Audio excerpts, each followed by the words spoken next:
from the TFNB Your Bank for Life studio. Now, it's time for the Smoak Show.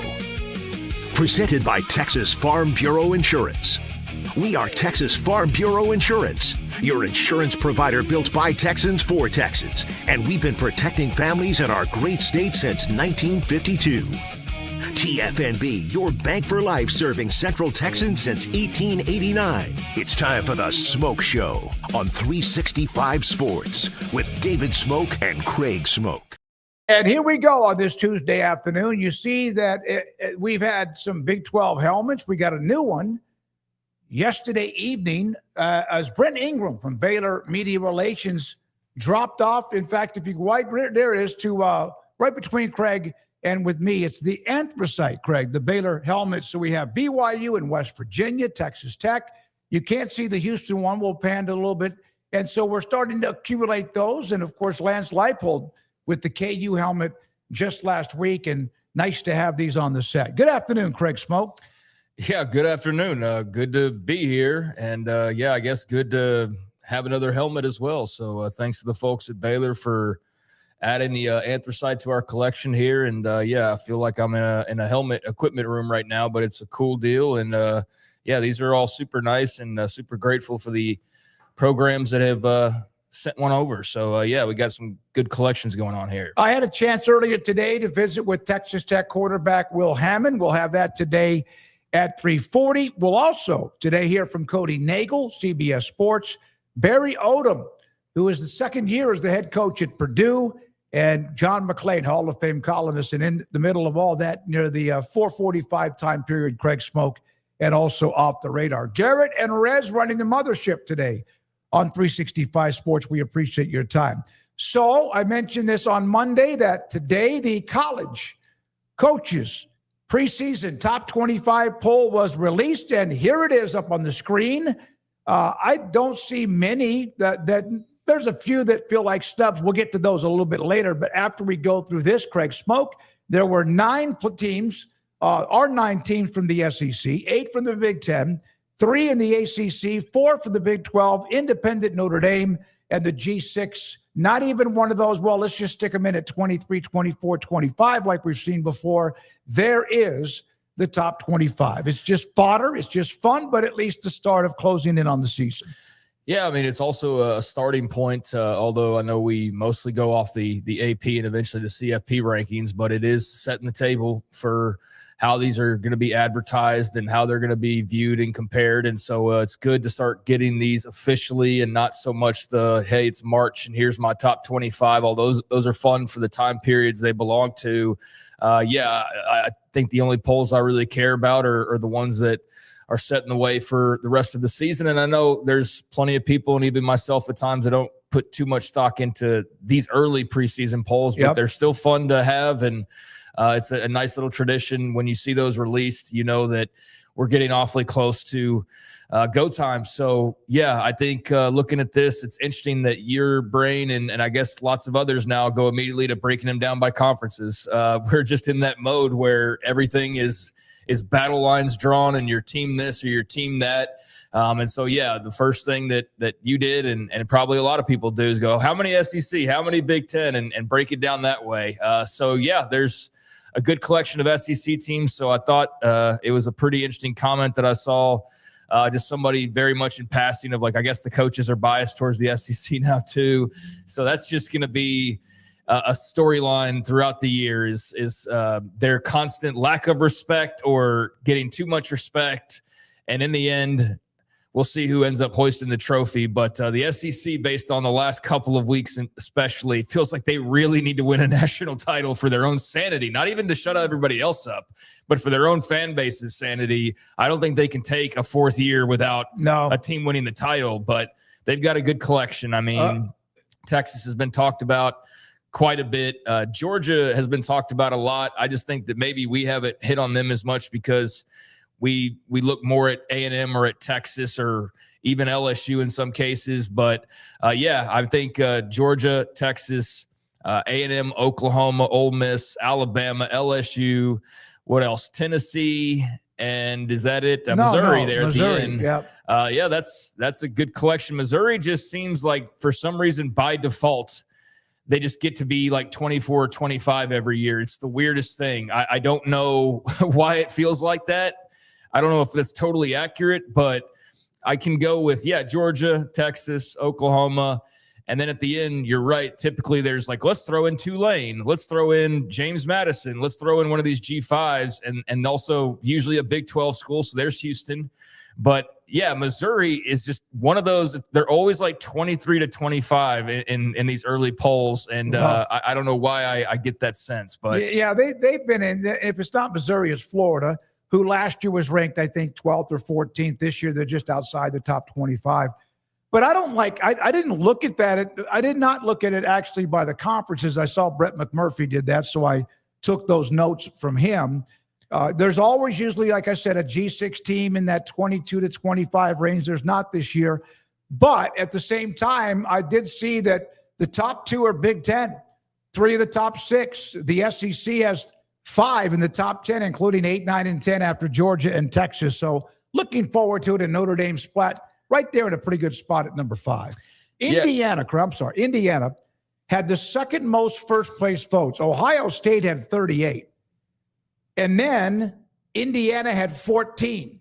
And yet there's 6, which means there are still some, yet again, or because of maybe what they lost from last year, that aren't quite sold on them being year in and year out a part of this mixture, which I think they will be with Cignetti. Well, I mean, clearly a lot of people think they are if they're getting that significant amount of first-place votes from the coaches. That's true, but if you get 14 first-place votes and then you're 6th, that means there's a lot that probably don't have you inside the top 15 or 20, and that's fine. I just wanted to bring that number up. They had the second most outside of Ohio State. No, that's valid. I mean, I'd be interested to see what the breakdown on those coaches are because 14 first-place votes, still that's a lot of first-place votes. That's a big chunk, yeah. So I don't know that there's like 20 coaches out there that have them unranked, I guess, or low 20s or something to balance that all the way to 6. But yeah, regardless, I mean, they've clearly got a healthy amount of respect. And I've found that fascinating because I understand that 2 years ago we went from, oh, they made the playoff, that's cute, to, oh, what are they doing here again, to having the greatest postseason run of all time and one of the great seasons of all time. And now we're just going, all right, they're going to run it back again. Well, I think Josh Hoover is a great player for starters at quarterback. So I think they can go about replacing Fernando Mendoza pretty well. Although, there are questions about Hoover and some of the mistakes he can make, but that's well documented. And I think as far as talent goes, he is one of the more talented quarterbacks in the country. So very intrigued by that. But yeah, they've made it clear all offseason they didn't lose all of that team from last year. They lost some good players, but there's still plenty of guys kicking around that have been doing this now for a year or two, and they feel like they're not going to skip much of a beat. So I find that fascinating that the Indiana is very much just not even here to stay, but they're here to stay like in the top 5 to 10 every year, no matter what they might lose. So he's done an incredible job there. And yeah, I mean, they're the national champs. So it's crazy, but it's reality. And so, yeah, they're getting that respect to some degree, but clearly still some people out there that feel like they need to continue to prove it. I think, yeah, they're a really interesting team, but the Big Ten's pretty loaded. So I think the SEC Big Ten talk's only going to grow as the year goes on. It's already been pretty hot this offseason, and then we'll see if there's any disruptors. I mean, Tech all the way down at 12. I'm sure they feel pretty disrespected and think that's a little bit low. I'm sure there's a little bit of a Big Ten sentiment of like, damn, our best team's only the 12th best team in the country. BYU not being far behind, I think, is logical. And then after that, I think it's anybody's best bet as to who the third or fourth team is. Utah clearly gets a lot of respect, even though they've got a lot of major questions. And so I'm really curious about Utah and whether or not they just don't skip a beat despite losing both tackles and head coach and OC and all these other things. If Scally can have them as a top 25 team right there, right out of the gates, I think that bodes extremely well for them. And we all believe in Willie Fritz. So, there's some teams in the Big 12 that could be interesting, but that top 10 is pretty much who you'd expect it to be. And, I'm like my mouth's watering thinking about how much fun we're about to have watching these teams try to keep climbing that mountain and try to make the playoffs. You have Ohio State, Texas in Austin early on, 1-4. the loser of that game may not even drop. If it's Ohio State, they have to. If it's Texas, they may not drop the pennant, although it's a home game if they lose by 3. They've been tight games, even that playoff game a couple of years ago when, Sawyer picked up the fumble, hit the sack, and had the fumble returned at about 85 yards for a touchdown. So they've played some great games in recent years. But there we are. That's the top 25. As Payson said in the chat, this really has no bearing on what we see at the end of the year. There are some narratives and some talking points, whatever, but in the end, the college football playoff standings that come out when later in the year, after several weeks have been, of course, played, they don't look at this at all. Yeah, I mean, for the most part, it's just marketing. You're right. It's just to have that early season game, Ohio State, Texas, to be able to say it's 1 versus 4, even though do we really know that by the time they play each other that early in the year? I mean, you have a good idea. They're probably 2 of the better teams, but we've seen in the past where teams can be highly overrated at the start of the season. So, yeah, it's as much for the TV networks as for anything else. And I think, it just kind of depends on who you are, how much validity you put into it or not. I don't think it's completely wasteless as far as all it is a TV thing, though, because even though it's very much that, there are going to be teams later on the year that say, hey, we beat a top 25 team, and they're going to claim it off of this. And they're going to say, well, Missouri was 25 when we beat them. Well, they haven't been ranked since week 2. Yeah, but they were 25 when we beat them. And then we'll get into the whole argument about do you count ranked wins when they're ranked or if they're still ranked? And so that is where it will probably come into play to some extent. But, yeah, it's not the end-all, be-all. It's not death if you are not on this list or if you're lower on this list. It will all sort itself out ultimately. So it's more for fodder and fun and advertising than anything else. All right. So those are the ones that were in the top 25, and everyone can argue about it and have fun with it. And then here are some teams that were possibly among the snubs inside the top 25. And Arizona, which was that really nice run they had last year at 9-4, Boise State. And they usually kind of get in that 23 or 24 or even 21 spot preseason. Illinois, Brett Bielema's done a hell of a job there. Louisville, pretty good. And then Virginia, 11-3 last year. And those are the so-called snubs. You can look at maybe 2 or 3 other schools, but it's 25. It's not 33 or 29. It's 25. I wouldn't consider Arizona a snub. I do think they're a team that can find their way into the top 25 pretty quickly, and that they're the most obvious team missing from the Big 12 that didn't make that list. I do think they're in that B tier behind Texas Tech, where it's them, it's BYU, it's Utah, it's maybe TCU or somebody, like whoever you want to throw into that. Houston. Yeah. They're in that grouping of teams that could find their way to Arlington and could play for the championship, if not outright win it. I think they are a little bit under the radar because of all that they do bring back. And so long as they are able to maintain their consistency to some degree in the secondary, despite losing a lot of pretty talented players to the draft and just eligibility, that's really their big question mark. I think the rest of it you're pretty excited about. So if they can answer that early on, then yeah, I think they're in great shape. And as far as the rest go, I mean, I know Louisville's a team that I've been reading quite a bit about. They're very excited. Definitely a team that is getting a lot of ACC love.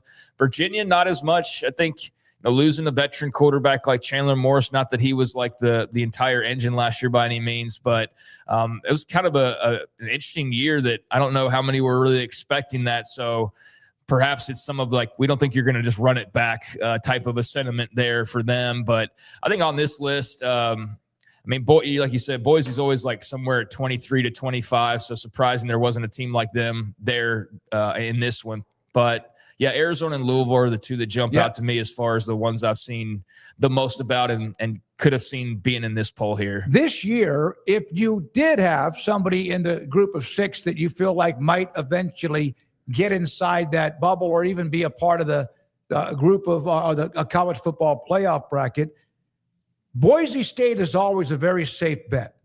But UNLV and Dan Mullen getting a lot of love. They're just outside as far as there's a huge chunk. I mean, you could even see all the written names at the bottom of my page as far as others receiving votes.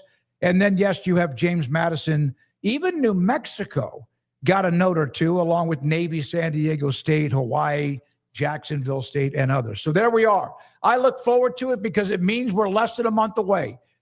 It's in fact, a month from today, we'll have Purdue's Barry Odom on. They play a Thursday night game to open up, but there's games before that with games overseas earlier in the year. Couple of other football notes. Mario Cristobal, who has done a tremendous job at Miami, is getting a contract extension. Last year, they played Indiana for the national championship. That was a very close game. Remember the run by Mendoza, Craig? At the end of the game, when it was a very tight game, it was, I think, 4th and whatever on the quarterback draw. He got the first down and then somehow found a way to get to the end zone without getting hit fumbling after getting hit from behind very suddenly. But he's done a great job. There's always been a little bit of concern about the way he manages the games because of what happened. Was it Georgia Tech a couple of years ago when they could have just taken a knee? Multiple times he's had some. So last year he kind of validated who he is, what he's doing at a program that is right now among the higher part of the atmosphere of college football. I mean, they played for a national title last year. So, I mean, he can be critiqued. All people want to critique him, but he had Miami playing for a national title against Indiana last year after not getting into the ACC championship game. I think the committee made as right of a call as they can make, given the cluster F that they were inherited thanks to those ACC tiebreaker rules. Clearly, it was a good call, including Miami, because they proved that out with the run they went on to the playoff. And, yeah, he's brought them respectability. He's a guy that knows the lay of the land and is a son of Miami in so many ways. So he's in the club. He's in the secret club, and he knows how, like, things operate down there. And I think he's just a guy who knows that program and knows how to run it and does a good job running it. So, yeah, there's been blunders. The Georgia Tech game from, I guess it was 2 or 3 seasons ago now at this point is pretty famous for how much they botched the ending to that. And there's been other similar types of mishandling of in-game calls that has been costly to him in his career and created a little bit of a reputation for not being the best at that or just having some big blunders. But overall, I mean, when you look at the total package, there might be a few yakety sax moments, but there's also a lot of really good things that he's done. And Miami's in great shape in large part because of the way Cristobal's built that program. So, yeah, makes sense to reward him. And they're knocking on that door this year. I think there's a big feeling that they can get right back there and, if not, be a national champion. Standing tall at the end of the year, I think Mensa was a really good pickup at quarterback as they continue to just kind of be that program that always has the next big transfer guy. They've certainly had some success. Cam Ward was great. Carson Beck was a little of everything, probably, but was good in spots. And then I think, Mensa will be fantastic for them. So, not surprising to see this, and I think it's deserved, even though he still has some proving to do. He's pretty close to reaching that mountaintop. They were really good by the end of the year, man. And of course, the running back, and I just went blank, who's a banger. He had a lot to do with it. They were right in the middle. I thought Carson Beck last year, there's sometimes you question him, and not like he was flawless, but I thought he played tough and stood in the pocket, ran when he needed to, and was fantastic for them. Is Mark Fletcher. Mark Fletcher's a banger, absolute banger. And then we'll have, I've mentioned this now, this will be the third time, Barry Odom of Purdue, the football coach, will join us, and he might, and it appears as if he's got a new AD. Tommy McClellan, who is at Rice, will be named the new AD at Purdue. Pete Thamel had this earlier, actually even late yesterday evening, and then he will have Tommy McClellan is the new. He's been at Rice, La Tech, McNeese State, and I think may have been even at one point somewhere else is actually where he got his degree. So he's stepping up to be the AD. And Lafayette, Louisiana with Purdue. Lafayette, Indiana with the Purdue Boilermakers.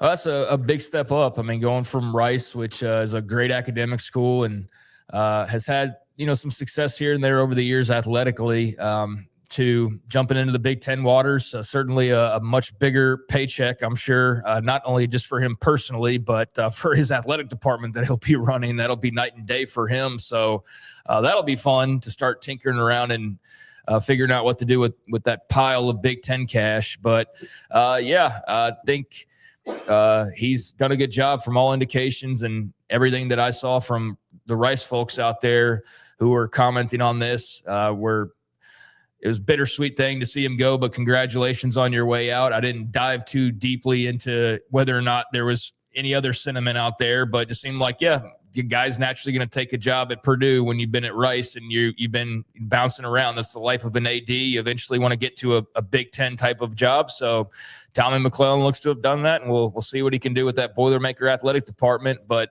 just on the top of my head, I mean, they are in a state now where Indiana's a national champion here in the last year, so that's changed the dynamics in some ways and probably created a bit more pressure. And I think Purdue's just kind of an afterthought in a lot of ways right now. You're right. They're in that pack of teams that are they going to go up or down or stay the same in that 6 or 7 wins or less category.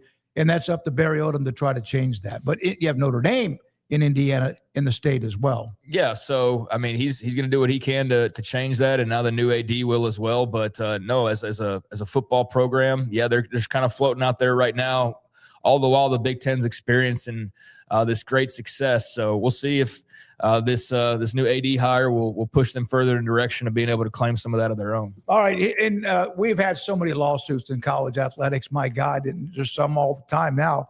But this one apparently is finally over. The joint statement from the Pac-12, Boise State, Colorado State, Fresno State, San Diego State, Utah State, and the Mountain West that they have, for the benefit of everybody, reached final agreements to settle all pending litigation among the parties.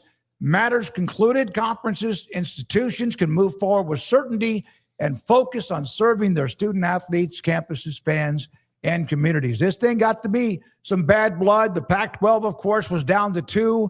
The Mountain West and other trying to figure out what they're going to do. Then all of a sudden, some bolt for the Pac-12, some then eventually go to the Mountain West. This has been settled, but there was no doubt some bad blood. There was. I mean, in the western part of the country, for the institutions involved, there was a lot of mudslinging, a lot of my side's better than your side. And I watched that for months on end as the Oregon State and Washington State fans, before they had any people joining them, were claiming victory before things even really got rolling, and were pointing towards their giant nest egg from the other Pac-12 schools that had left, and the TV deal with the CW and all these different things as to why they would reign supreme ultimately. And eventually went and got a bunch of teams that affected the Mountain West, obviously, as listed here, and claimed victory there. And then meanwhile, the Mountain West had plenty of moments where they were claiming victory, where they claimed they got their side and they got what they wanted. And unfortunately, that'll just be like whichever side you're on, you feel like you probably won this, because that's what it was when this was originally announced as being settled. Was the Pac side, without any details, felt like they had to have won, and then the Mountain side on the other side felt like that they had won. And we don't have any details, so unfortunately we can't know for sure how this was sorted out, although maybe some of that leaks out and maybe some of it already has. But I'm sure it's just nice to be over and done with this if you're the people that have been involved and affected by all the movement and the uncertainty it's created. So, yeah, good to have that out of the way and just done with. And now the Pac can move on and try to be the best version of this new version of itself that it can be. And the Mountain West picks up the pieces, and with their new layout, they try to be the best version that they can be and join that race of G6s jockeying to be the conference that is the one making the college football playoff or having the most teams in the NCAA tournament or whatever it is. Just a thing that's been floating out there for a while that I'm sure a lot of people are relieved to have over with. Signed, sealed, and delivered. Can anyone name off the top of your head, and I mean, there are 8 teams in the Pac-12. I can name the old Pac 8, 10, 12, whatever. Craig, can you kind of help click them off for me? We know 2 of them, the originals that were left in Oregon State and Washington State. Well, yeah, it's just all the state schools. It's Utah State and Fresno State and Texas State and Washington State and Boise State and Oregon State and San Diego State and then Texas State, if I didn't already say them, and Colorado State. That's it. Yeah, You did all 8. Is that all the 8? Yes, yeah, all the state I schools. couldn't have done that. I'm not smart enough to remember. I know the state schools, but I was like, okay. That's why I think it's funny when I see people go like, I don't even know who's in the pack. It's like, it's really easy to remember, actually. They're all state schools, and they're Colorado, Texas, so on and so forth. Now, some of them are cities, Fresno, San Diego, Boise. Yeah, there's a lot of cities with state in it. But yeah, I mean, if you just realize that it's all states, then you can kind of narrow it down easier. I'd have a much harder time trying to name the Mountain West at this point, I feel like, than the Pac-12, because there's no little niche thing to go like, oh, well, it's all states or Techs or something, or all A&Ms or something like that. It's a potpourri of just random teams. All right, we have the interview with Will Hammond at 3:40. We can break here, Craig, because we're going to have a lot of guests today, or we can go into the Protect the College Sports Act and some of what was released last night that at least gives some clarity. You tell me. I mean, let's just get the Protect College Sports out of the way, I guess. Might as well. I mean, we need to take a break before Hammond. So if we need to do that, I feel like we could talk for the Protect College Sports for like 5 minutes and then take a break or something. Okay, I'm going to put the stopwatch on us because it can get a little complicated, but I'm going to do that. All right, here we go. So a lot of these are from Ross Dellinger. There's one of them from Trey Wallace, but they did release a lot of the new updated information on the Protect College Sports Act. One note before we start showing the images and a lot of its legalese. The earliest likely day for John Thune to start the process with cloture is Thursday. Full vote could happen Saturday. Odds are slim. We've heard that about just the whole thing in general. Lawmakers would need to waive time constraints, unlikely, and senators must agree to work the weekend. They don't want to.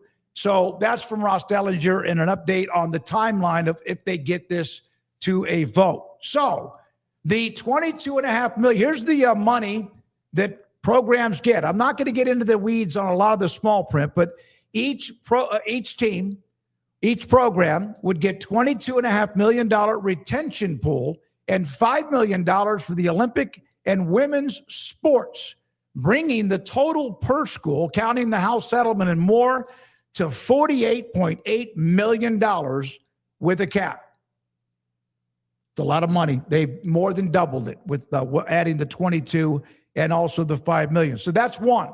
Number two, the conference takeover, the expansion, the realignment.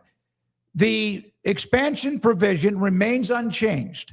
Power leagues, all 4 of the Power Fours, cannot go past 19 schools. And those power conference programs moving to another program would have to operate as an independent for 5 years. So let's just say that Florida State wanted to leave the ACC. They can, but they have to spend 5 years prior to that as an independent, which they used to be anyway, like a BYU was for a long time and Notre Dame is now, among just a handful of others. Yeah, that's just really not feasible for anybody out there. Maybe one of your top 5 or so brands could pull it off for a little while. But yeah, beyond a Notre Dame, a Texas, and Ohio State, I don't think there's many schools that could operate independently for 5 years and not suffer pretty greatly because of it. So I think my question is, so if the conference TV contracts come up early 2030s and that's free and open, the rights are being rediscussed,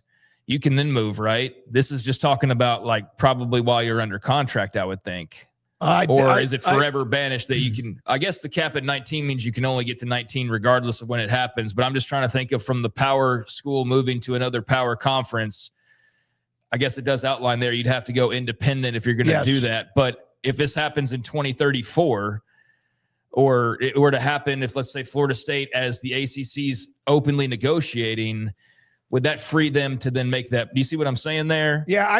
Is that an opening? I did not see, and I even asked, I texted Amanda Kristovich. I said, what's the timeline on this Protect College Sports Act? Like, is it 2032, 3? Because we do know the Big Ten is about to have theirs renegotiated, and they're going to, and the SEC, and later on, it's a few more years for the Big 12. I don't know the answer to that, so I'm not going to ask, or I'm not going to act like I do. So it's a good question. I was curious about that of how these teams would move if they're going to be locked in. So would make sense that if they're opening up negotiations, and that would be your moment for Florida State to say, all right, we're going to the Big Ten.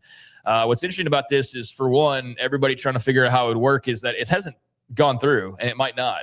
Yeah, that's what I just said. Is like, it might not matter at all if this whole 19 is a cap number, because it might not ever come into effect. But on paper, as an idea, it makes realignment discussion a lot different than this openly just putting teams here and there willy-nilly for the sake of a title or something. You got to actually consider the money involved and whether it makes sense or not. And then if you've got an actual cap, rather than doing, because I know I've seen 50 videos that the SEC's adding 4 teams in 2030, and I've seen another 15. The Big Ten's going to add 4 teams in 2030, or the Big 12's going to add. I mean, hell, I've seen more of it. The Big 12 is going to have 37 teams by the time they get to 2030, based on what I've seen for the last 3 years. So, that would put a much different twist on all of those types of ideas of who would have room available to do a lot of those moves. If they do, and I'm going to text Ross and see if he'll answer. What is the timeline? Because I've just gone on the government page. There is no timeline. First of all, it hasn't even been voted on, as you mentioned. Who knows what's going to happen, but I'll find that out and try to get us to it. I'm not so much asking about a timeline, because, if this thing never gets enforced to begin with, it doesn't matter. I'm saying if it's enforced, there needs to be a timeline, or it may be never end. There may not be one. It's open-ended. Yeah, I mean, clearly there's teams that want to move, and that's why a lot of the speculation has the legs that it does. But a cap would definitely put a little bit of a dent in the idea of there's going to be like just mass chaos and 20 different teams moving the next round of TV contracts. It seems like it would be a lot smaller group, if anything. The Lane Kiffin rule, pretty cool when you get some kind of bill and your name's in it, unless it's for the wrong reasons. And for him, it's not. We know what the story. He left Ole Miss early. There was a lot of angst, and they ended up doing very, very well with Pete Golding and also Trinidad Chambliss and everything else. But the midseason football coaching moves are prohibited if this is passed. The provision, dubbed the Lane Kiffin rule, hasn't changed too much from the original version. The penalty for a coach leaving his team midseason is a season-long suspension the following year. And then my answer is, unless you have a hell of an attorney, why would you then leave? And we've seen this trend. And then, of course, the Kiffin rule, because Ole Miss was so much involved in LSU, such a big boy program, that a lot of attention to that. That right there, the school who then accepts you, there is also a penalty for them, not just the coach that's suspended. So why would you want him or ask him to come early or make that decision if you know you're going to get suspended a half a year? Or a full year. Well, it's a nice idea in practice to clear up some of the craziness that we did experience with the Kiffin situation last year, and then even Summerall and those guys who were in the mix late in the year. We're also having to answer questions about when, how, if, when, why, whatever they were taking jobs and the timelines and all that. I think that's a good way to clear all of that up and to prohibit people from just bolting right in the middle of the year. And I know Kiffin defenders will be quick to say, well, he offered to stay. They pushed him out. And it's like, but that's not really telling the whole story. That's not painting the full picture. I mean, in principle, I think I like this idea. I'm sure there's a lawyer somewhere trying to figure out how it would be antitrust or something along those lines. But I don't want to see coaches leaving mid-playoff run for the next place that's in the same conference like we saw last year, even though it made for a lot of fun headlines and fodder and all of that. I would like coaches to see out their team for that given year and then go pivot rather than, hey, I know we're 10 weeks deep and we're in the top 10, but I really got to recruit for 2027. That's just not a good look for the sport. I mean, that's not good for anybody other than the 2027 recruits. Okay, we'll see. I mean, again, this is not concrete that this is going to all pass, but I mean, I like where they're coming from and trying to address some of the bigger issues that we've seen over these last few years. I just asked Trey about the length of time of how long it will last if ever voted on and passed. Trey Wallace, in fact, this is what he said about the Lane Kiffin rule. Now comes with a 1-year suspension. We mentioned that.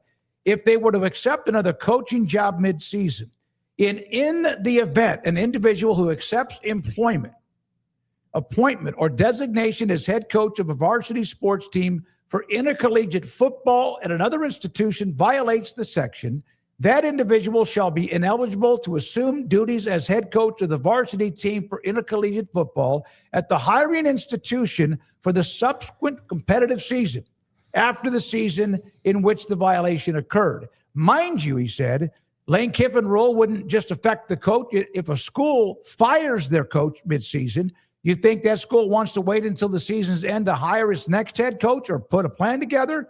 It wouldn't just work against a coach. It also could affect the school. So there we are with clarification, putting it in terms that I wanted to share with you as well.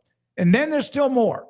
The national championship game. If, in fact, this is ever voted on and in passed, they want to say that the game ought to be by pretty much the first, January 8th. I think that's the date.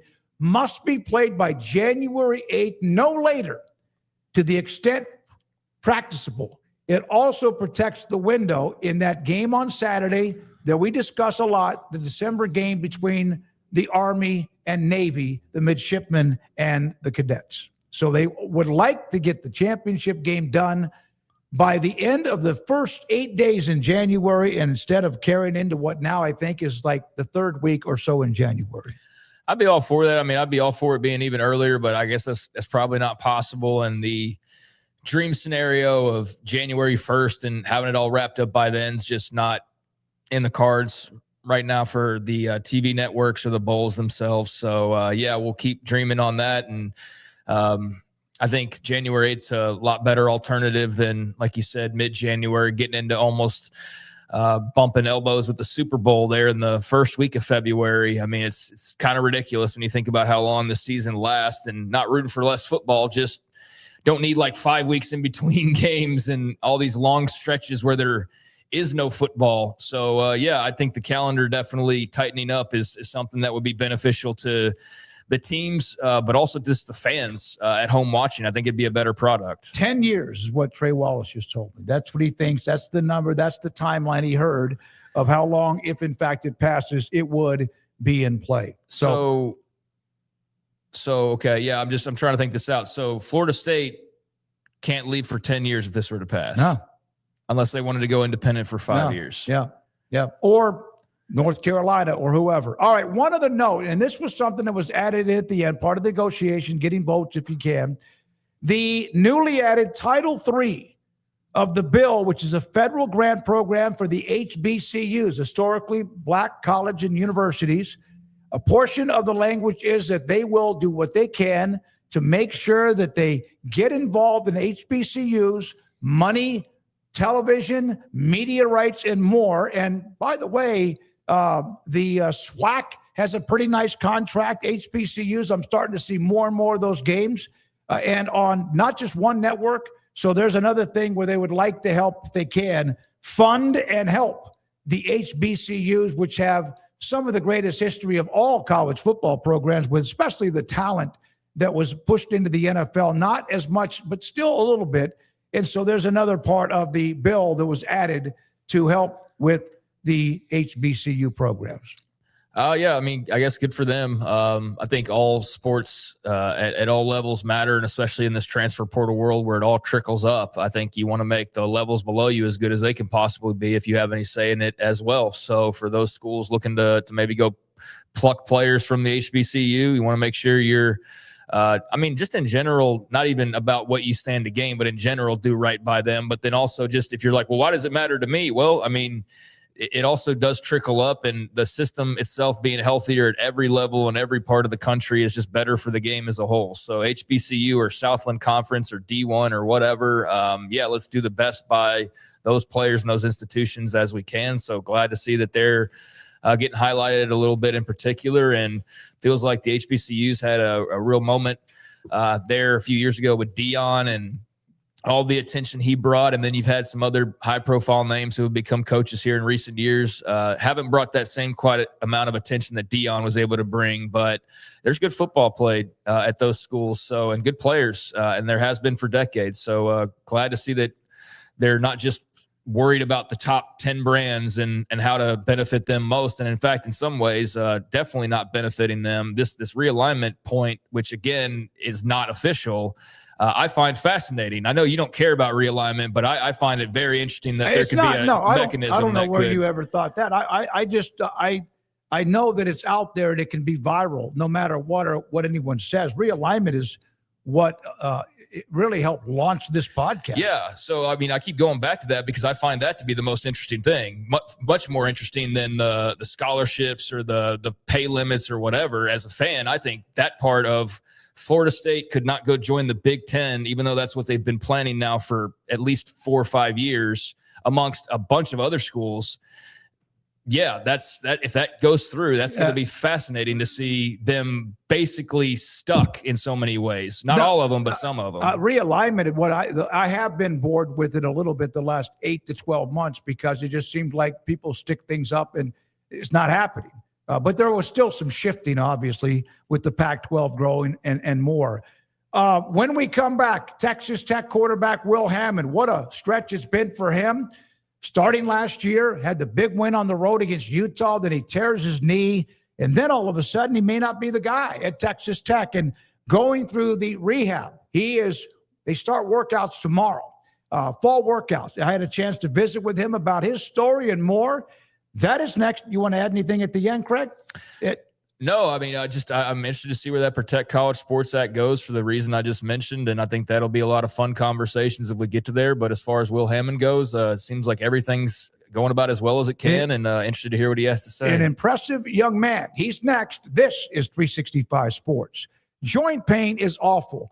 Arthritis is not good. Whatever pain you may have in your hips, shoulders, ankles, knees, and your wrist, or like I had, was my hip. And a little bit of scratchiness in my back that it's just part of, maybe age and trying to stay active.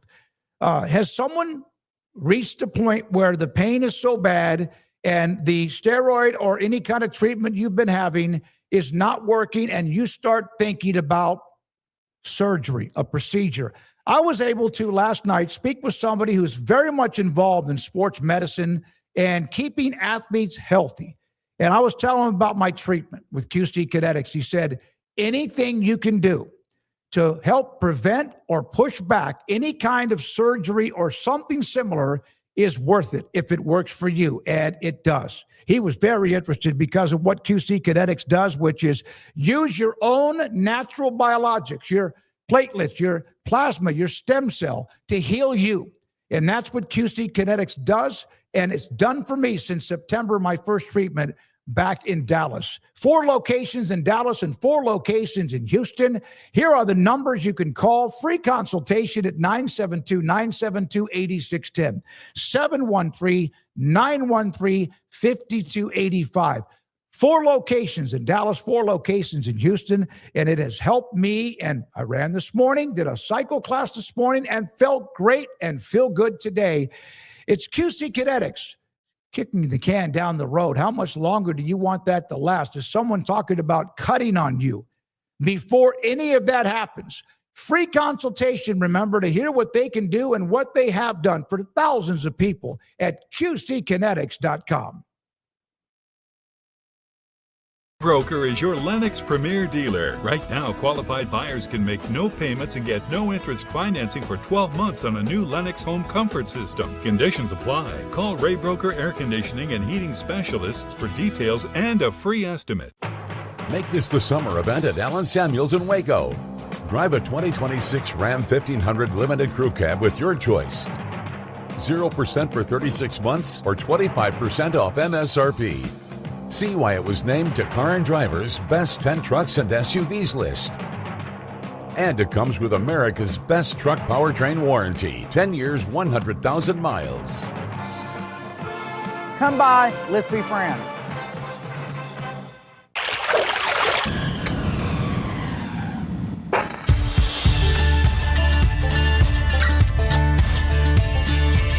Bold are the adventurous. Determined are the leaders. Faithful are the healers.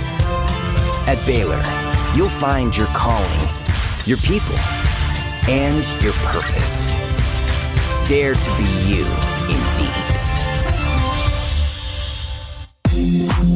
It's time to compete against yourself, finding too many excuses not to work out combined with bad eating habits, and Waco Regional Tennis and Fitness can help reach inside your competitive soul. Discipline, getting results you've only dreamed about, personal training, group exercise classes, and even a tanning bed, world-class tennis facility, and pickleball courts and lessons available. Waco Regional Tennis and Fitness, spacious, clean workout rooms, free weights, state-of-the-art technology, weight training equipment, and no intimidation. It's time for you to react today, not tomorrow, at Waco Regional Tennis and Fitness on Lakeshore Drive in Waco.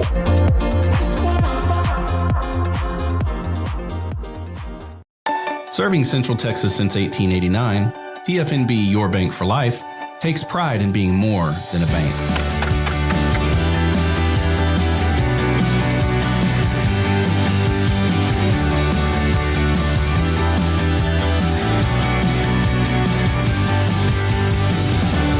TFNB, we remain committed to these principles. If you value them too, come join us. TFNB, your bank for life. This 3 o'clock hour is brought to you by QC Kinetics. Feel better, move better, live better with regenerative medicine using your body's own healing abilities for natural pain relief. No surgery, no drugs, no downtime. With locations in Dallas and Houston at QCkinetics.com. It's time for the Smoak Show on 365 Sports with Craig Smoak and David Smoak. Texas Tech quarterback Will Hammond with me, David Smoak, 365 Sports, and workouts are basically upon us. You have such an amazing story to tell. Let's start with this. How do you feel? Yeah, no, health-wise, I'm feeling great, man. I'm feeling great. Got the go-ahead, the nod from the surgeon a couple weeks ago, and same with the training staff. So glad to get the rehab process behind me and get to that 100%. And just glad that we were able to get that knocked out well before camp, so I can roll into camp feeling great, and that the guys, don't have to worry about the injury and whatnot. So yeah, happy to have gotten that knocked out, and yeah, I'm feeling great. I have talked, Will, to hundreds of players over the years, athletes who have had major injuries, knee injuries, etc., about the rehab, whether they had to do it once or twice or whatever, and they've always told me that there's a time during that where you just like, is this ever going to, it's not quit time, but it can be a difficult time. Did you ever experience that in the last 6 or 8 months? I think during January, February, when I was like 2 to 3 months post-surgery and you really haven't started running yet, even on land, I think that's a pretty hard time just because it's man, it's been so long since I've done anything really athletic, But then the rehab process, it just keeps building and building, and it keeps on ramping up, and yeah, it's wild. It honestly, at times the days are long, but the months I feel like were short. They flew by, and so I'm glad they have, because I'm ready to go play ball. Coach Compton told me about the Chinese farmer, the parable of the Chinese farmer, that you have lived that type of philosophy about good news or bad news or whatever, and maybe tell me how that kind of came into play. Yeah, I think my brother and my dad actually brought that up. They didn't even tell me what it was called. They just kind of they mentioned the philosophy. And that's funny, Coach Compton brought it up because we were at breakfast the other day back in town at Mario's, and I mentioned the quote, and I was like, what is that even from? So we looked it up. But yeah, basically the parable of the Chinese farmer, it's just talking about you're going to face adversity and challenges, or things are going to come up, but it's all about how you view it and your perspective on the tragedy or the triumph that really affects how you move forward. And so when something bad happens, you can't always just say oh, that's too bad. You kind of have to be a little bit neutral about it. And because at the end of the day, there's going to be ups and downs in your life, but you eventually reach a certain point where you're experiencing success or failure or a new high or whatnot. And so if you're able to stay neutral throughout it all, and just take everything for what it's worth, you'll be able to come out on the other side with perspective and just the ability to continue to move forward and not let setbacks pull you down. You know what I mean? I mean, that's the way it is in life, whether you're a quarterback at a high Division I FBS school, or it could be in everyday life as a business person or anything. Well, all right, you have breakfast with Coach Compton. He said that back after the bowl game, you had surgery, then you went to Hutto to see your parents, and you had breakfast with Coach Compton. So that must be a big deal at Mario's. What is your go-to breakfast meal? I'd probably go like breakfast burrito, like bacon, egg, and cheese, and then just some buttermilk pancakes. Maybe throw some chocolate chips in there if you're really feeling it. I've never, for some reason, when I do pancakes, I just want the normal, like, buttermilk, and then, of course, put some more butter on there and the syrup and devour it. So Coach McGuire said that you're like a different man, that you're like a cyborg. Are you? I mean, I'm not made out of metal, but I can see where he's coming from. It's a funny comparison. Is that just because no matter what, you're going to weather the storm? Like, not just even going back to the injury and the surgery, but you just plow through it no matter what? Yeah, I think you just always want to find a way. You know, you can't let certain things in life get you down, or injuries. You know, so you gotta be able to come back and I don't know, just have a way about you that nothing's really going to affect how you show up every day. And I sure didn't let it affect how I showed up every day. I had a coach Ayu, who was on staff last year. He was the edge rushers coach who coached David and Romello and all those guys. And he told me, well, as long as you approach this rehab process the same way you approach prepping for a game or your life in football, you're going to come out on the other side just fine. And he was right. So just grateful to have good mentors like that and philosophy to, carry me through. Well, obviously, there's the story that was also going on during that time. Because of your injury, Tech was looking for a quarterback, and we know the story about Brendan Sorsby. We don't need to go down that road again. But when that happened, when they brought him on campus, what was it like for you, with you wanting to be and thinking you were still the best guy on campus and wanting to be the starting quarterback? Yeah, no, like I said, I think it was a time during my rehab process where all I had to focus on was just rehab. I couldn't focus on the football aspect yet because I knew I had to get healthy. And so during the time that he was here, I wasn't really concerned with the football aspect. I was just focused on getting my knee healthy. And then by the time the summer came and I was back on the practice field, we were rolling. So I don't know, you can't really worry about all the external things. You just kind of have to focus on your process and what's going to get you back on the field. And that's what I did. I had multiple people tell me that not one time ever did you ever think of yourself as anything other than the starting quarterback at Texas Tech. Is that true? It's true.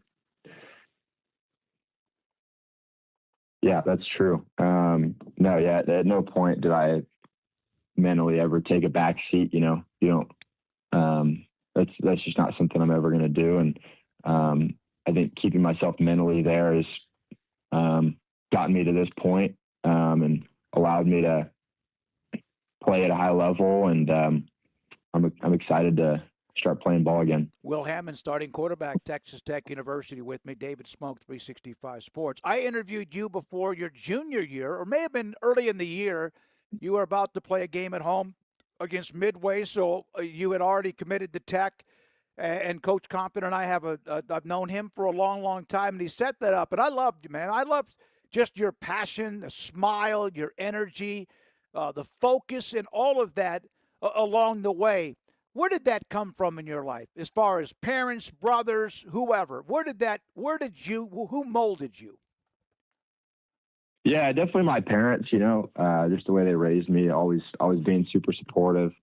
And then my brothers, they both played ball, and we played football in the yard, and Little League, middle school, high school, all growing up. So, just their competitive spirit and their willingness to go out there and get after it. That definitely molded me into the person, the athlete I am today. And we are all super tight knit. We got a great family. So, that support system and that competitive drive that continues to mold me to who I am today. Well, when you were out in the yard playing like whatever, touch football, when I was a kid, you played tackle football. I mean, you just did.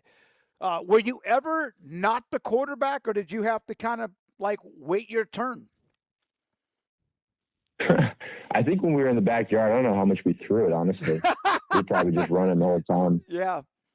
Getting physical and having. I was probably the running back there. Mm.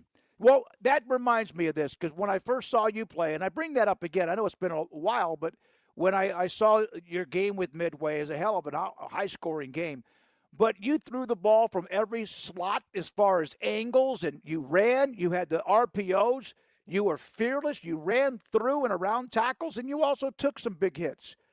That's the style that to me is full throttle. Has it ever been anything other than that? And because of what you've been through, has Coach Leftwich or Joey or anyone said anything about what they want you to be careful of this year? Yeah, no, I definitely have some physicality to my game, but obviously, as you get older and you want to last longer playing football, you kind of have to adjust your game to where you kind of want to protect yourself a little bit more. So I think being able to, when you get outside the pocket, not necessarily feel like you have to be the guy to go run for the first down, being able to scramble out and throw the ball. And then when you do have to tug it down, don't feel like you need to run any guys over, just slide and take your yards and move on to the next play, because your team needs you, and I'll do whatever it takes to stay healthy and help the team win. Yeah, and the other part of that is that you still have to be you. You have to play the way Will Hampton plays, because if you don't, then sometimes you could actually hurt yourself by not being who you are.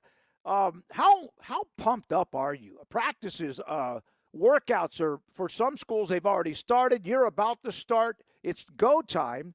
I mean, with all of what you've been through, what's it like with the season right around the corner? What is it like, the passion, excitement for you and the team? Yeah, I mean, we'll be on the practice field in 24 hours, and I just can't wait to get out there with the guys again. We've been doing summer stuff, summer 7-on-7 all summer, and it's been fun. And all the hard work's, it's ready to be paid off. So we're ready to get out there and mold as a team and build what we're going to do this fall. You have a lot of new players. Of course, that's kind of today in college football. Will Hampton, Texas Tech quarterback with me, David Craig, 365 Sports. A lot of new players incoming, out because of the portal, but you, as a staff, Tech not only brought in some tremendous talent, but it all fit. There was ways that James Blanchard and coach and everyone, that it all fit, that you brought in guys that would fit. Do you feel the same way about the incoming players and the camaraderie that's already been built just over since the semester began in January? Yeah, I sure do. Yeah, James Blanchard and Joey, they do just an incredible job building the roster. Hats off to them, and just the way they go about recruiting the right guys, and I think they've done obviously a great job of getting the right pieces, but also guys that, fit our culture. And I'm just really excited about the way that we've gelled as a team this offseason. You get to the end of last year, when we're done with Capital and Orange Bowl, and you're like, man, this team was really close. Like, not only were we close to achieving our bigger goals, but this team was close and tight knit, and we had a love and a bond that you couldn't break, And so it's when you get the new transfers in and mid-January, how can you replicate that? And it was kind of hard to see the vision of how can we exactly do that again. And obviously every year, every team's going to be different. And so building that culture isn't going to be the same each year, but then fast forward to now, we've done exactly what we did last offseason in terms of building the right culture and connecting the guys the way that we want to. And so I'm just really excited for that to be on full display. When this team goes out there and we're playing in a tight game, our love for each other is that's what's gonna carry us through and help us to win those big games. And so I'm just excited and grateful that we've had the offseason that we've had, and I'm really excited to get out there tomorrow. I know you got to go, and I appreciate your time, but based on how you got to walk sometimes before you jog, you got to jog before you run. Hell, I've been through that with my own health because of a kind of a nagging hip injury, but I've done that. I didn't run or jog for 4.5, 5 years. Now I'm running about 8 to 10 miles a week. You got to get through it mentally. And I bring that up not because of you and your health, but because of Tech trying to build this into something special that's not short term. So you get to the college football playoff, you win the conference title. So how much is like fueled because of how last year ended with the loss to Oregon?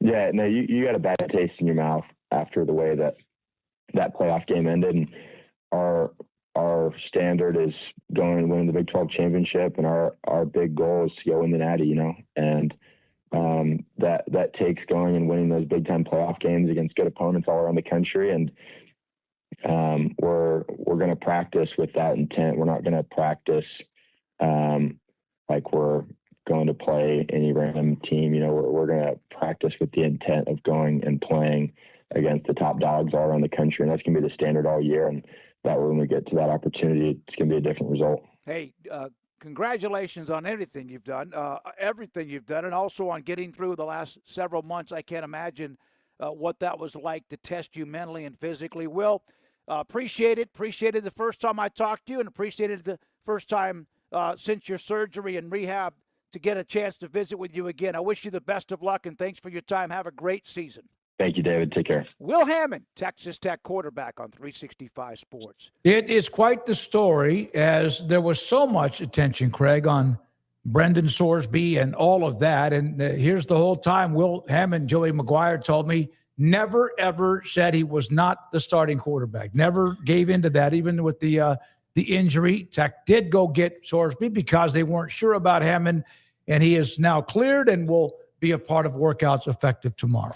Excited to see him. I mean, there's been so much hoopla now over Will Hammond that he's going to have a pretty high bar to meet, but he seems like a young man that's more than ready for that challenge. And a lot of people placing a lot of faith that he's going to be one of the best quarterbacks in the country. And, you know, obviously it's just you cross your fingers and you hope for full health because that's the big bugaboo that can derail things, as he knows all too well. But we've seen flashes. We saw how talented he was at the high school level. He's clearly got a really good head on his shoulders, and I'm excited to see what this looks like now after talking about it for the past several months of will he be the starter, won't he be the starter, will Sorsby be there, will he not be there, if he's not, what's that look like, did they want Hammond first or did they want somebody else, is he healthy, is he not healthy, like all these different things. And now he's healthy, he's good to go, and I'm looking forward to seeing what that looks like. All right, last year, of course, his brilliant game against Utah, 13 of 16, 169 yards, 2 touchdown passes, ran for 61 yards, and then eventually as the year wound, he and Baron Morton back and forth with injuries, and then his last game was against Oklahoma State in a 42-0 rout. When we come back, Cody Nagel from CBS Sports, Purdue's Barry Odom, Off the Radar, John McClain, The Big Finish, and more. Thank you for watching. This is 365 Sports. Marco's Pizza. Pizza lovers get it. Marco's Pizza, the fastest growing pizza brand in America. 5 locations in Waco and most likely one near you. Bob Mock started out in the pizza business by delivering pizzas to doors and to houses and to apartments and much more. And that's what I did at one point. It's a pretty cool job, actually, when you're younger, and even now, if that's what you do. And then as he got into that, said, man, I think I might want to do this for a living, not deliver the pizzas, but be a part of a business that does, and work for other companies in pizza business, other franchises. And then all of a sudden, Marco's Pizza. 5 locations. He's delivered pizzas. He's made the pizzas. He's run the stores. Now he runs a really nice business and is also a huge sports fan. Marco's Pizza. Marcos.com. Pizza lovers get it. It's in the major leagues for 24 years. And let me tell you, I can feel it in my joints. Shoulders, elbows, and knees. Trust me, pain doesn't retire when you do. I tried everything to get rid of the pain. Nothing worked until QC Kinetics. Baseball legend Roger Clemens and other patients are getting lasting relief with QC Kinetics regenerative treatments. No surgery. I trust QC Kinetics. You should too. Let's commit to getting rid of all the pain. Schedule your free consultation today. QC Kinetics. Better starts here. With over 25 years of excellence in IT, Carrion Solutions is your trusted technology partner. From managed IT services to cutting-edge cybersecurity, our expert team delivers tailored solutions that drive success. Our portfolio includes products such as Veeam, Bitdefender, Microsoft, Cisco, and Fortinet. Call David Carrion and his team of experts. Call 888-522-2221 or visit us at carrionsolutions.com. Established in 2007 and independently owned, Alliance Bank Central Texas is committed to helping families and businesses meet their financial goals. From their tellers to their board of directors, they know the importance of superior service and competitive products. Customers have confidence knowing that their financial needs are in good hands. It's your bank, Alliance Bank Central Texas, with 2 Waco locations, 4721 Bosque Boulevard and 191 Archway Drive on Highway 84, and at alliancebanktexas.com. Member FDIC, an equal housing lender. Hello, I'm Camille Johnson with Camille Johnson Realtors. We specialize in selling residential real estate agent all across our community, and we love serving all types of families. We have been in business at Camille Johnson Realtors for almost 9 years, and I have been a residential real estate agent for almost 40 years. And we love our partnership with 365. So thank you for partnering with me, and thank you so much to all of my clients who have made our company a success. Celebrate American value and American quality during the Red, White, and Blue sales event at Richard Car. You want a Richard Car GMC? Get your Sierra now and save $13,000 or more on every truck in stock with trade-in. Save $14,000 on a 2026 GMC Sierra SLE Crew Cab. Or save $13,500 on a 2026 GMC Sierra Pro, now under $29,000. Drive American quality and get American savings during the Red, White, and Blue sales event at Richard Car. Richard Car, they have the truck for you.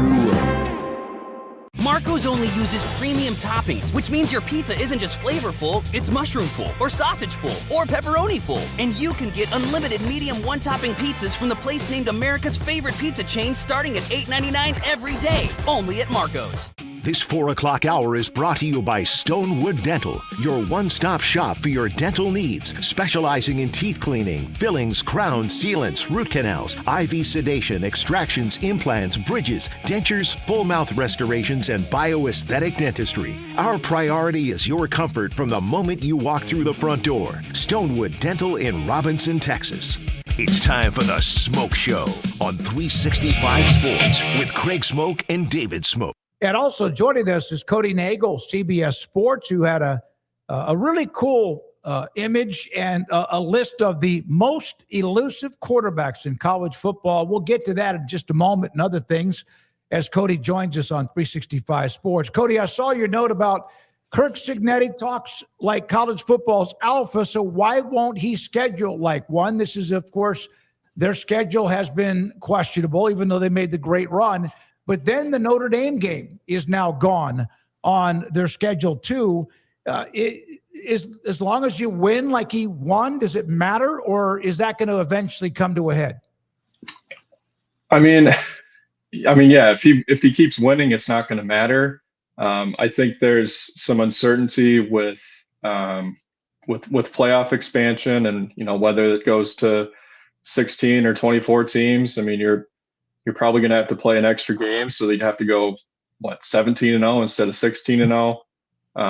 So I think that's probably some of the reasoning behind why Indiana's scheduled so easily. And I had some people arguing that these schedules are set so far in advance, which normally that's true, but so much of this has actually been scheduled since Cignetti got there. So I'm sure he's not the one obviously making the final decisions. That's the administration and the athletic department, but he's definitely got a say in who they play. And I'm sure the fact that the Notre Dame game gets canceled, I'm sure he had a voice in that too. So but yeah, if he keeps winning, it's not really going to matter, but it's not fun when or it's disappointing when you get to week 4 and Indiana hasn't played anybody. Cody, and I think COVID showed us that schedules can actually be put together a lot easier than sometimes we try to pretend like they need to be put together 7-8 years out a lot of the time. Yeah, wasn't it a BYU game or something that they scheduled 2 weeks out and ended up playing it or something? Yeah, there's a bunch of those. Yeah. Yep. They just did. Well, I think the argument that he has and Indiana fans who support him is that they're just not incentivized. And I wonder, you see Steve Sarkisian talking about the Ohio State game, and we don't know what we're going to do with the Notre Dame game. Is this more about, you think, a college football problem as far as it relates to just all of the uncertainty? I guess you kind of maybe touched on that in your first answer, but that appears to be the driving force more than Cignetti or Indiana being scared of competition. So maybe it's the smart move in the long run. I mean, yeah, it could be. I mean, the argument that he had last year at Big Ten Media Days was, that the SEC only had the 8-game conference schedule, which they were still, required to play another P4 opponent or Notre Dame. But then like a month after that, the SEC announces that they're going to move to a 9-game schedule and also continue to play at least one P4 opponent. So that kind of, took Cignetti's argument out the window there. But so, yeah, I mean, it's going to be interesting to see, who they replace Notre Dame with, because now they've got that opening. But they've still got, 6 years worth of, or at least his first 6 seasons in Bloomington worth of, not playing a single Power 4 opponent. I saw some of the reactions to what you said about Cignetti, Indiana, and all of that. And, for people, what do you care about? Who wins the national title or who plays Howard in Indiana in week number 2? Because everybody, of course, has their thoughts on it too. So the most elusive quarterbacks in college football, if I was to ask that question, and anybody that's watching us in the chat room wants to give us their name, one of the names, I've seen Malik Washington. He is really, really fun to watch. Maybe now with a little bit more supporting cast, who knows? But Kamario Taylor and Mississippi State was not a name I thought I would see on this list, but then again, he's really good too. Your thoughts about what he does and now with Jeff Lebby for another year? Yeah, we kind of got a little bit of a taste of his, what he can do. He got, I think it was 2 starts kind of late in the year. And yeah, he really impressed. I think he's one of the, obviously he's up there, one of the most elusive quarterbacks, but I think just overall athleticism, he's probably one of the top 2. Just his speed, the elusiveness, the ability to break tackles, the awareness in the pocket. He's just kind of got all those tangibles that you want in a quarterback. So he wasn't the one that I had kind of watched him later in the year, and I wasn't too surprised that he was, towards the top of the list when I made it. But Malik Washington was one that kind of surprised me. I mean, I had watched him too. I watched him against Nebraska, and there were some highlight moments, but I didn't expect his numbers to be as impressive as they were.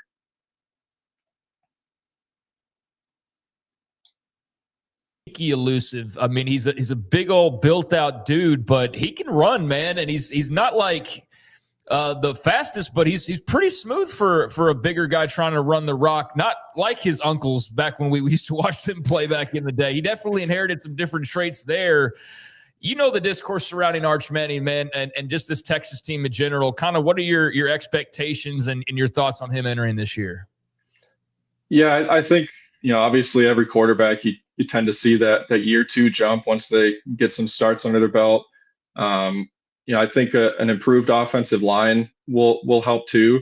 It kind of felt like a lot of the time he was kind of running for his life, but yeah, he's really got some surprising mobility when you think of the family that he comes from. Everyone thinks of Peyton and Eli that were kind of sitting ducks back there in the pocket, but his dad being Cooper, Cooper was kind of always known as the most athletic of those 3. So it's kind of not really surprising that that Arch has that athleticism.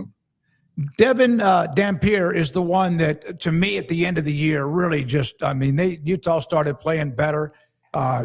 We saw him at Big 12 Media Days. He kind of carries himself well. He's a big, kind of a thick player, but is he elusive because no one can really get him with a hand tackle or something like that? Or is he also a guy that's pretty shifty that can get around pretty well in traffic? Yeah, he's got, he's obviously got the rushing numbers. I think he leads the country in quarterbacks for, yards per rush. But he's also got, that ability to make yards after contact and to avoid tackles. I think he was, if I can find the numbers here, I think he was top 12 or top 15 as far as tackles avoided per rush. So that obviously boosted his ranking there too. But then just like the explosive rush, like he's got the speed too to pull away from guys, and just that stocky build is going to be hard to bring down. How intrigued are you by Will Hammond? We actually just had him on the show a few minutes ago. Clearly the health is going to be what everybody's focused in on, although he seems to be on a good track. But what kind of a different dimension do you think he can give Tech based on what we saw last year and the fact that, hey, this is his team now? Yeah, I actually listened to it. It was encouraging to hear, how well his rehab process went and how good he's feeling. Because that, like you mentioned, that's the big key. If he can stay healthy, he's probably one of the top quarterbacks in the country just because of, the experience that he has, mobility that he has. And, obviously with this list, just the elusiveness that he has in the pocket.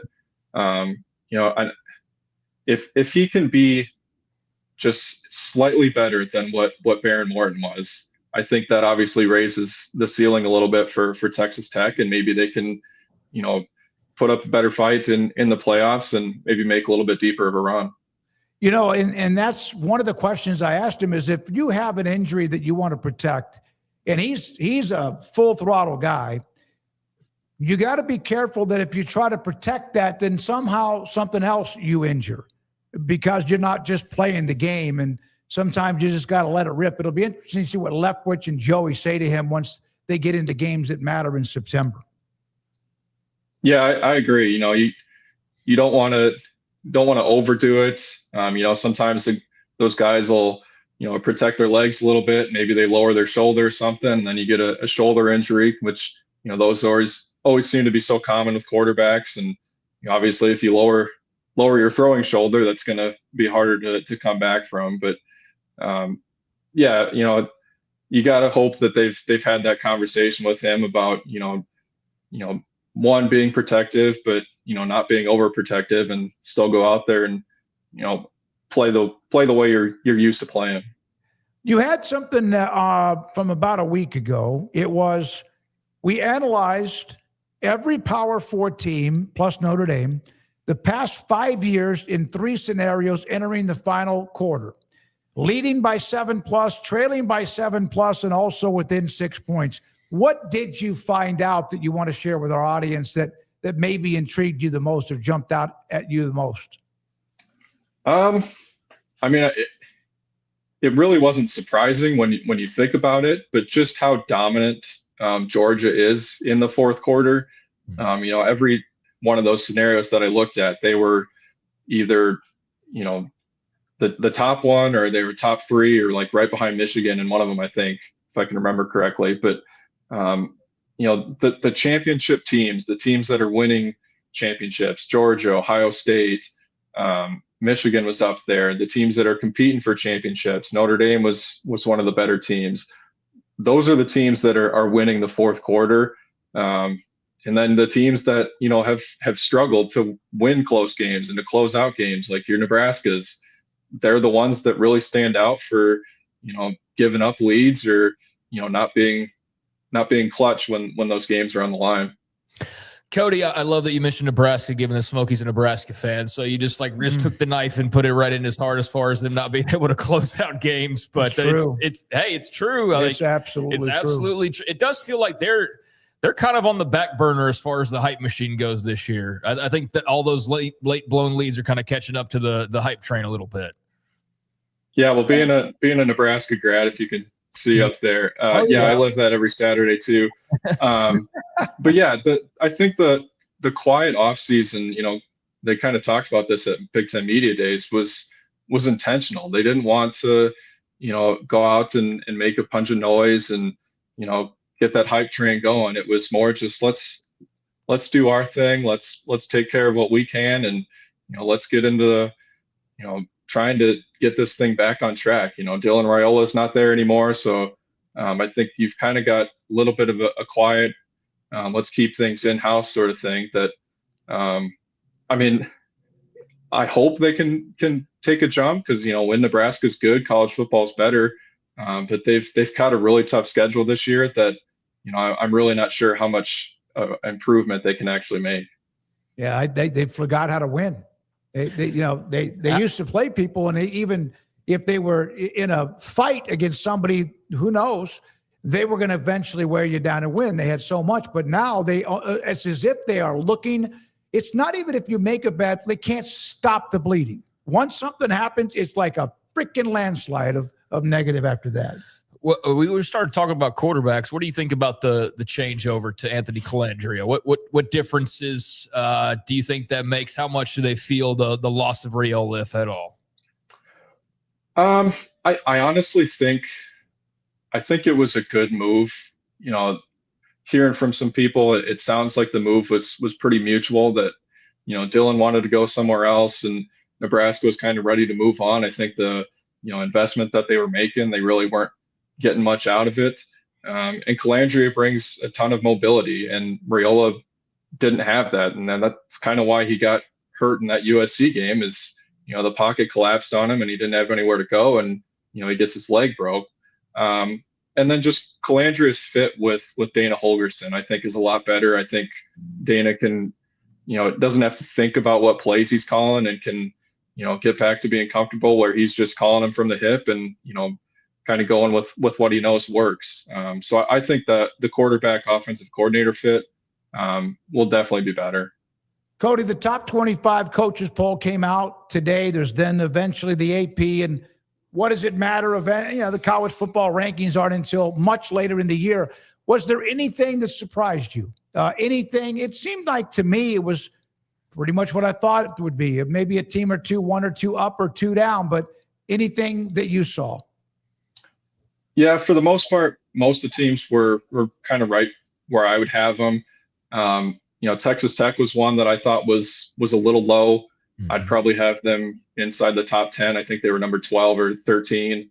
It's kind of interesting. Like, they call this the coaches poll, but really it's, one of their assistants or like the SID that's actually filling it out. So yeah, I look more into, the AP poll, and then obviously when the CFP rankings come out. But yeah, Tech was one that was probably a little low. I'd have LSU a little bit higher too. Penn State was one that I think they're probably too high there. I'd have them a little bit lower. But yeah, for the most part, I think, the top four is probably where I would have it.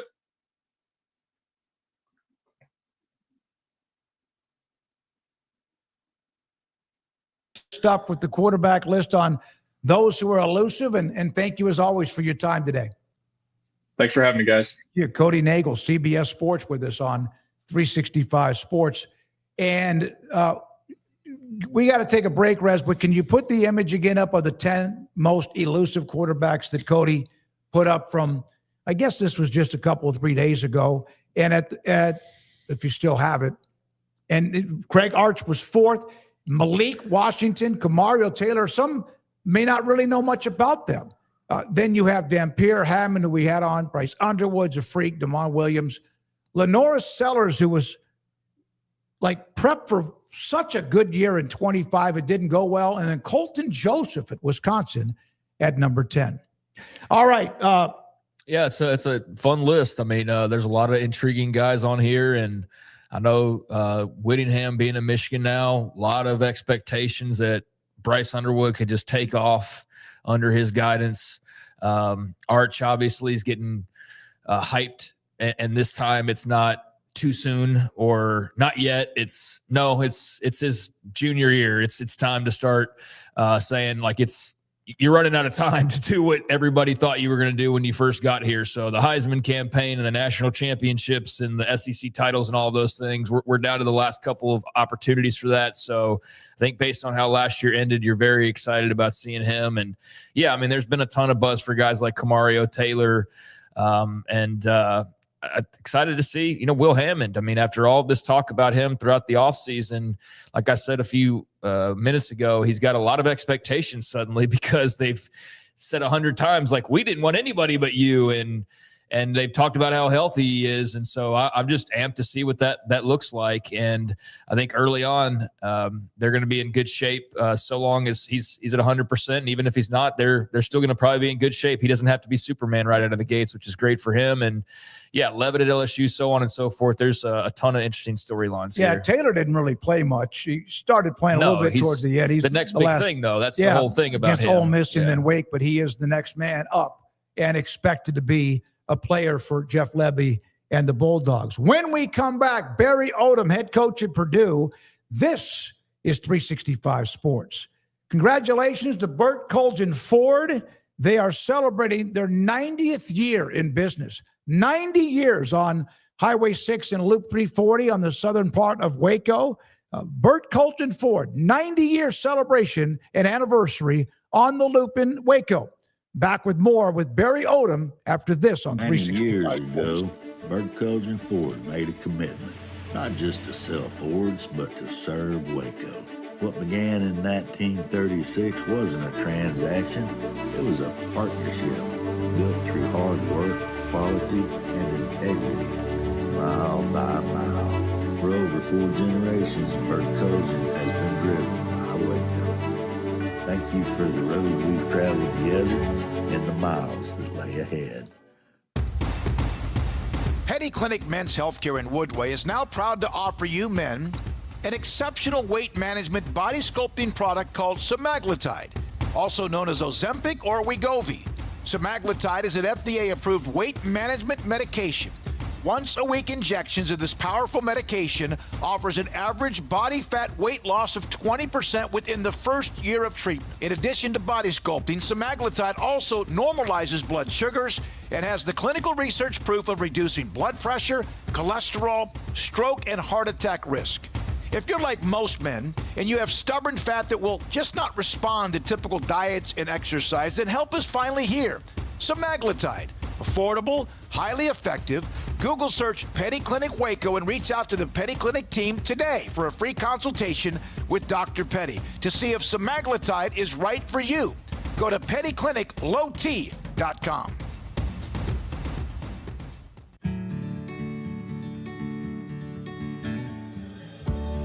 Whatever it is you wrangle,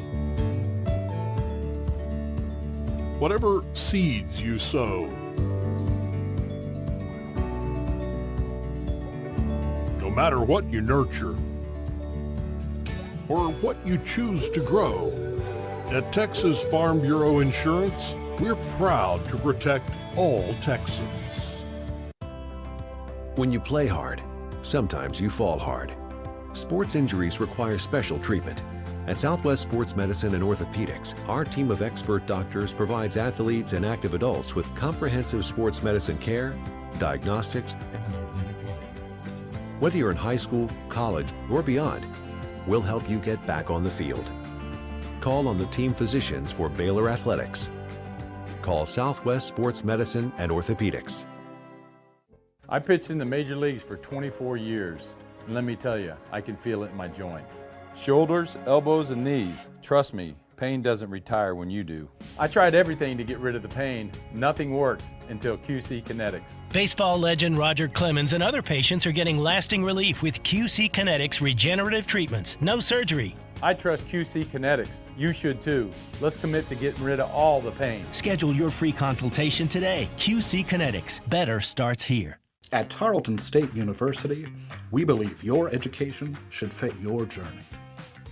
Whether you're starting college or advancing your career, Tarleton State opens the door to what's next. A student-focused education is never far away.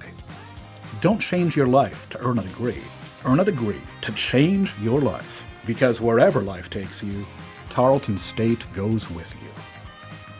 Become a Texan today. Visit tarleton.edu. From the TFNB Your Bank for Life studio, now it's time for the Smoke Show. Presented by Texas Farm Bureau Insurance. We are Texas Farm Bureau Insurance, your insurance provider built by Texans for Texans, and we've been protecting families in our great state since 1952. TFNB, your bank for life, serving Central Texans since 1889. It's time for the Smoak Show on 365 Sports with David Craig and Craig Smoak.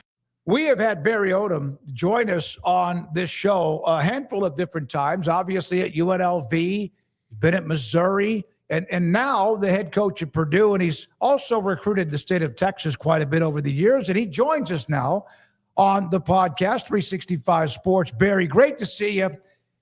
You're about, is the AD announcement, is that official with McClellan? Can you even discuss that? No, I know. Great to see you, Smokey. Man, I feel like we've known each other for a long time. And you helped me out recruiting when I first started out in East Texas, as some of the great high school coaches in that area did, and in Central Texas. And the state of Texas has been, for a guy that grew up in Oklahoma, the state of Texas has been tremendous to me. And I figured out a long time ago, I'm a heck of a lot better coach when I got players from Texas on my roster. So we're trying to do that and bring some guys up to Big Ten country now at Purdue from the great state, and really excited to be on with you guys. I know we're getting close with an announcement with the AD search, and Mike Babinski was the guy that hired me, was the AD here, and just a wonderful man, and really poured into college athletics for over 40 years. So I'm excited. Rarely, as you know, in this business, do you get to step away on your own terms, and Mike was able to do that. And when we get the new AD in, look forward to getting to work, and the foundation and the things that make Purdue special. I know that the new hire will help take us to another level. Coach, I remember when speaking about getting guys from Texas, like, programs have always recruited nationally, but there used to be, like, pre-NIL days, like this feeling that you still needed to always have a focus in state and around your region. How have those dynamics shifted now? Because it seems like rosters are more national than ever. Is there still an importance to have the close by guys, or is everybody just kind of like, just get the best players regardless of where they come from? How do you view that? Yeah, I think, as you mentioned, that every program's they're going to look at it and work what they think is best for them. And I think still recruiting in the world that we live in today, there's a high priority on being relationship based. So you always end up going to who you trust, how that has worked out for you in the previous places you've been, but also, when you are in the business and you work, it all comes back around. And I believe that guys and high school coaches that have sent players to the programs I've been a part of, they know exactly what they're going to get. They're going to get a coach that leads and guides and mentors their players. They're going to make them the best player they can be. They're going to graduate from college.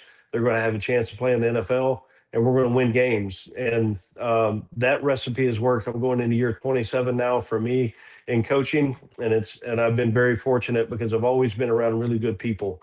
And the focal point for us in our program is always going to be high school recruiting. That's never going to change. I believe in the foundation. I was a high school coach, so I believe in the foundation of what that's like.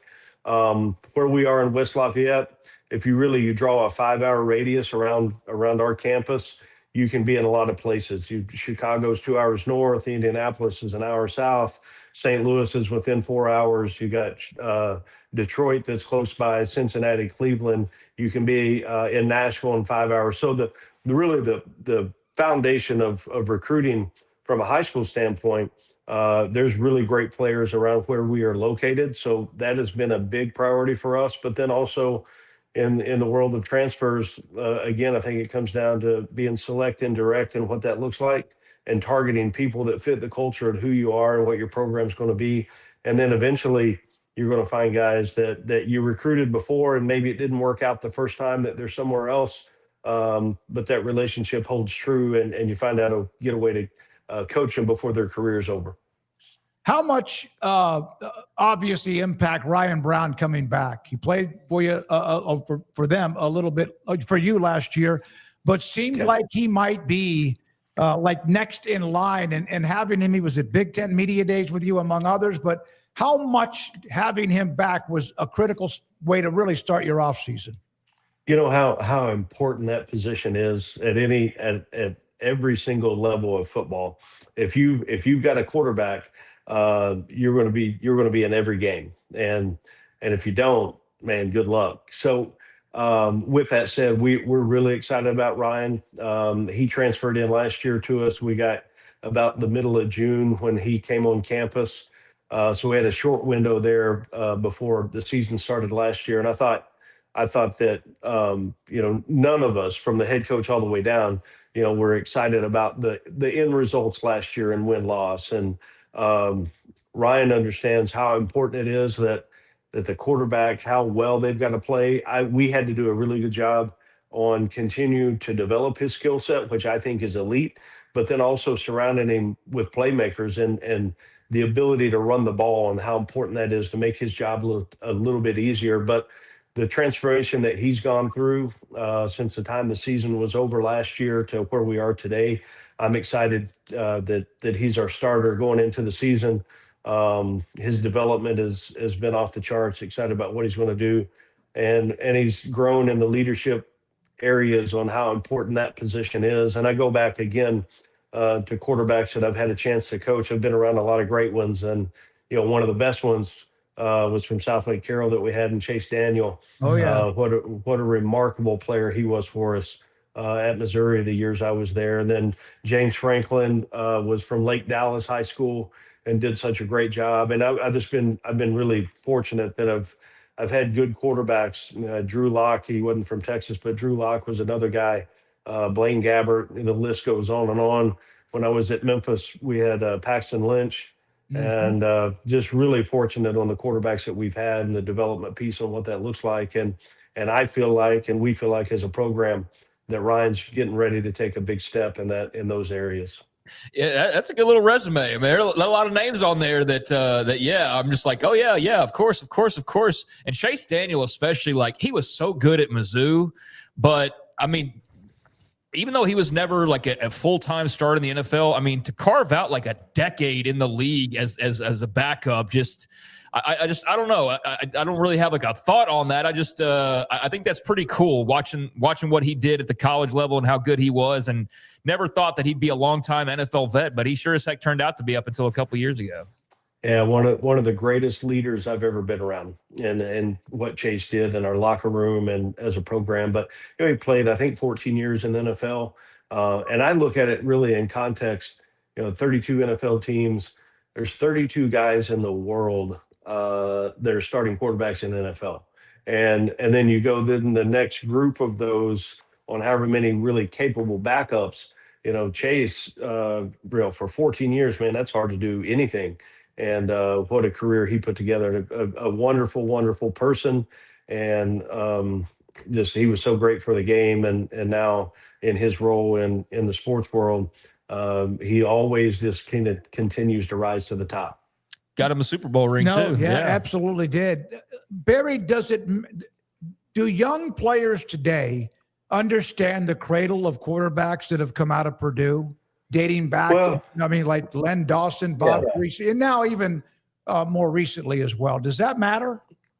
I think it certainly does matter because, whether you know it or not, once you get into the conversation and you learn about Purdue and some of the pride points of the university, you go around either the country or even globally, it's about innovation, it's about aeronautics and the astronauts that were here. And then it always goes to Drew Brees and the quarterbacks that played here.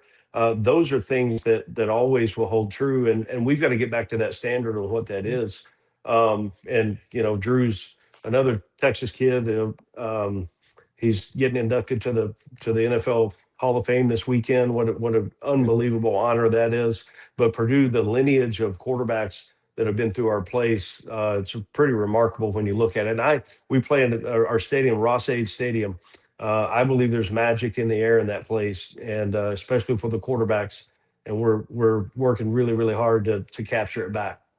You kind of touched on what I was going to ask you there in talking about like the legacy of the quarterbacks and everything. When you talk about, or you talk to the fan base about bringing Purdue back or getting Purdue in the spotlight, like what does that look like to you? Well, I think you look at, nobody really remembers 4 years ago, Purdue was playing in the Big Ten championship game. And now the 3 years since then has not been anything that anyone is excited about. So it's not been that far. The fan base, guys, is off the charts. They're unbelievable. The loyalty, the passion that the Purdue Nation has for this place. We had over 600,000 living alumni. We've got 58,000 students on our campus. The energy is real. There's life here in what it's going to be. You can feel it that it's starting to happen, and the things that our organization really in 8 months since the end of last year, we're a completely different place in a positive way. And now the validation on going and turning that into wins. We feel on what that needs to be. We feel not only the opportunity, but the responsibility we have to get it back. Barry, you have been, you mentioned started out in high school as a coach, but you have been a position coach, I think even a graduate assistant, a coordinator, a head coach. And I saw some of what you put up on Twitter about this team and what we've done over the offseason, et cetera. How do you know? Do you know? I mean, some teams can fool you one way or the other, but can you get a pretty good idea as you enter workouts, this team is different? Yeah, I think the fortunate thing in this year, and every team's different, as we all know, but this team, we all with the one portal window that helped us tremendously because we had every single person, on our team started in January. We had 6 additions in June, but we knew who they were going to be. So there's been some benchmarks that we always go through that I learned from Gary Pinkel. Over the years, the winter conditioning program, and then you move into the phase of the winning edge program, and then that moves into spring practices, and then that moves into your summer ball.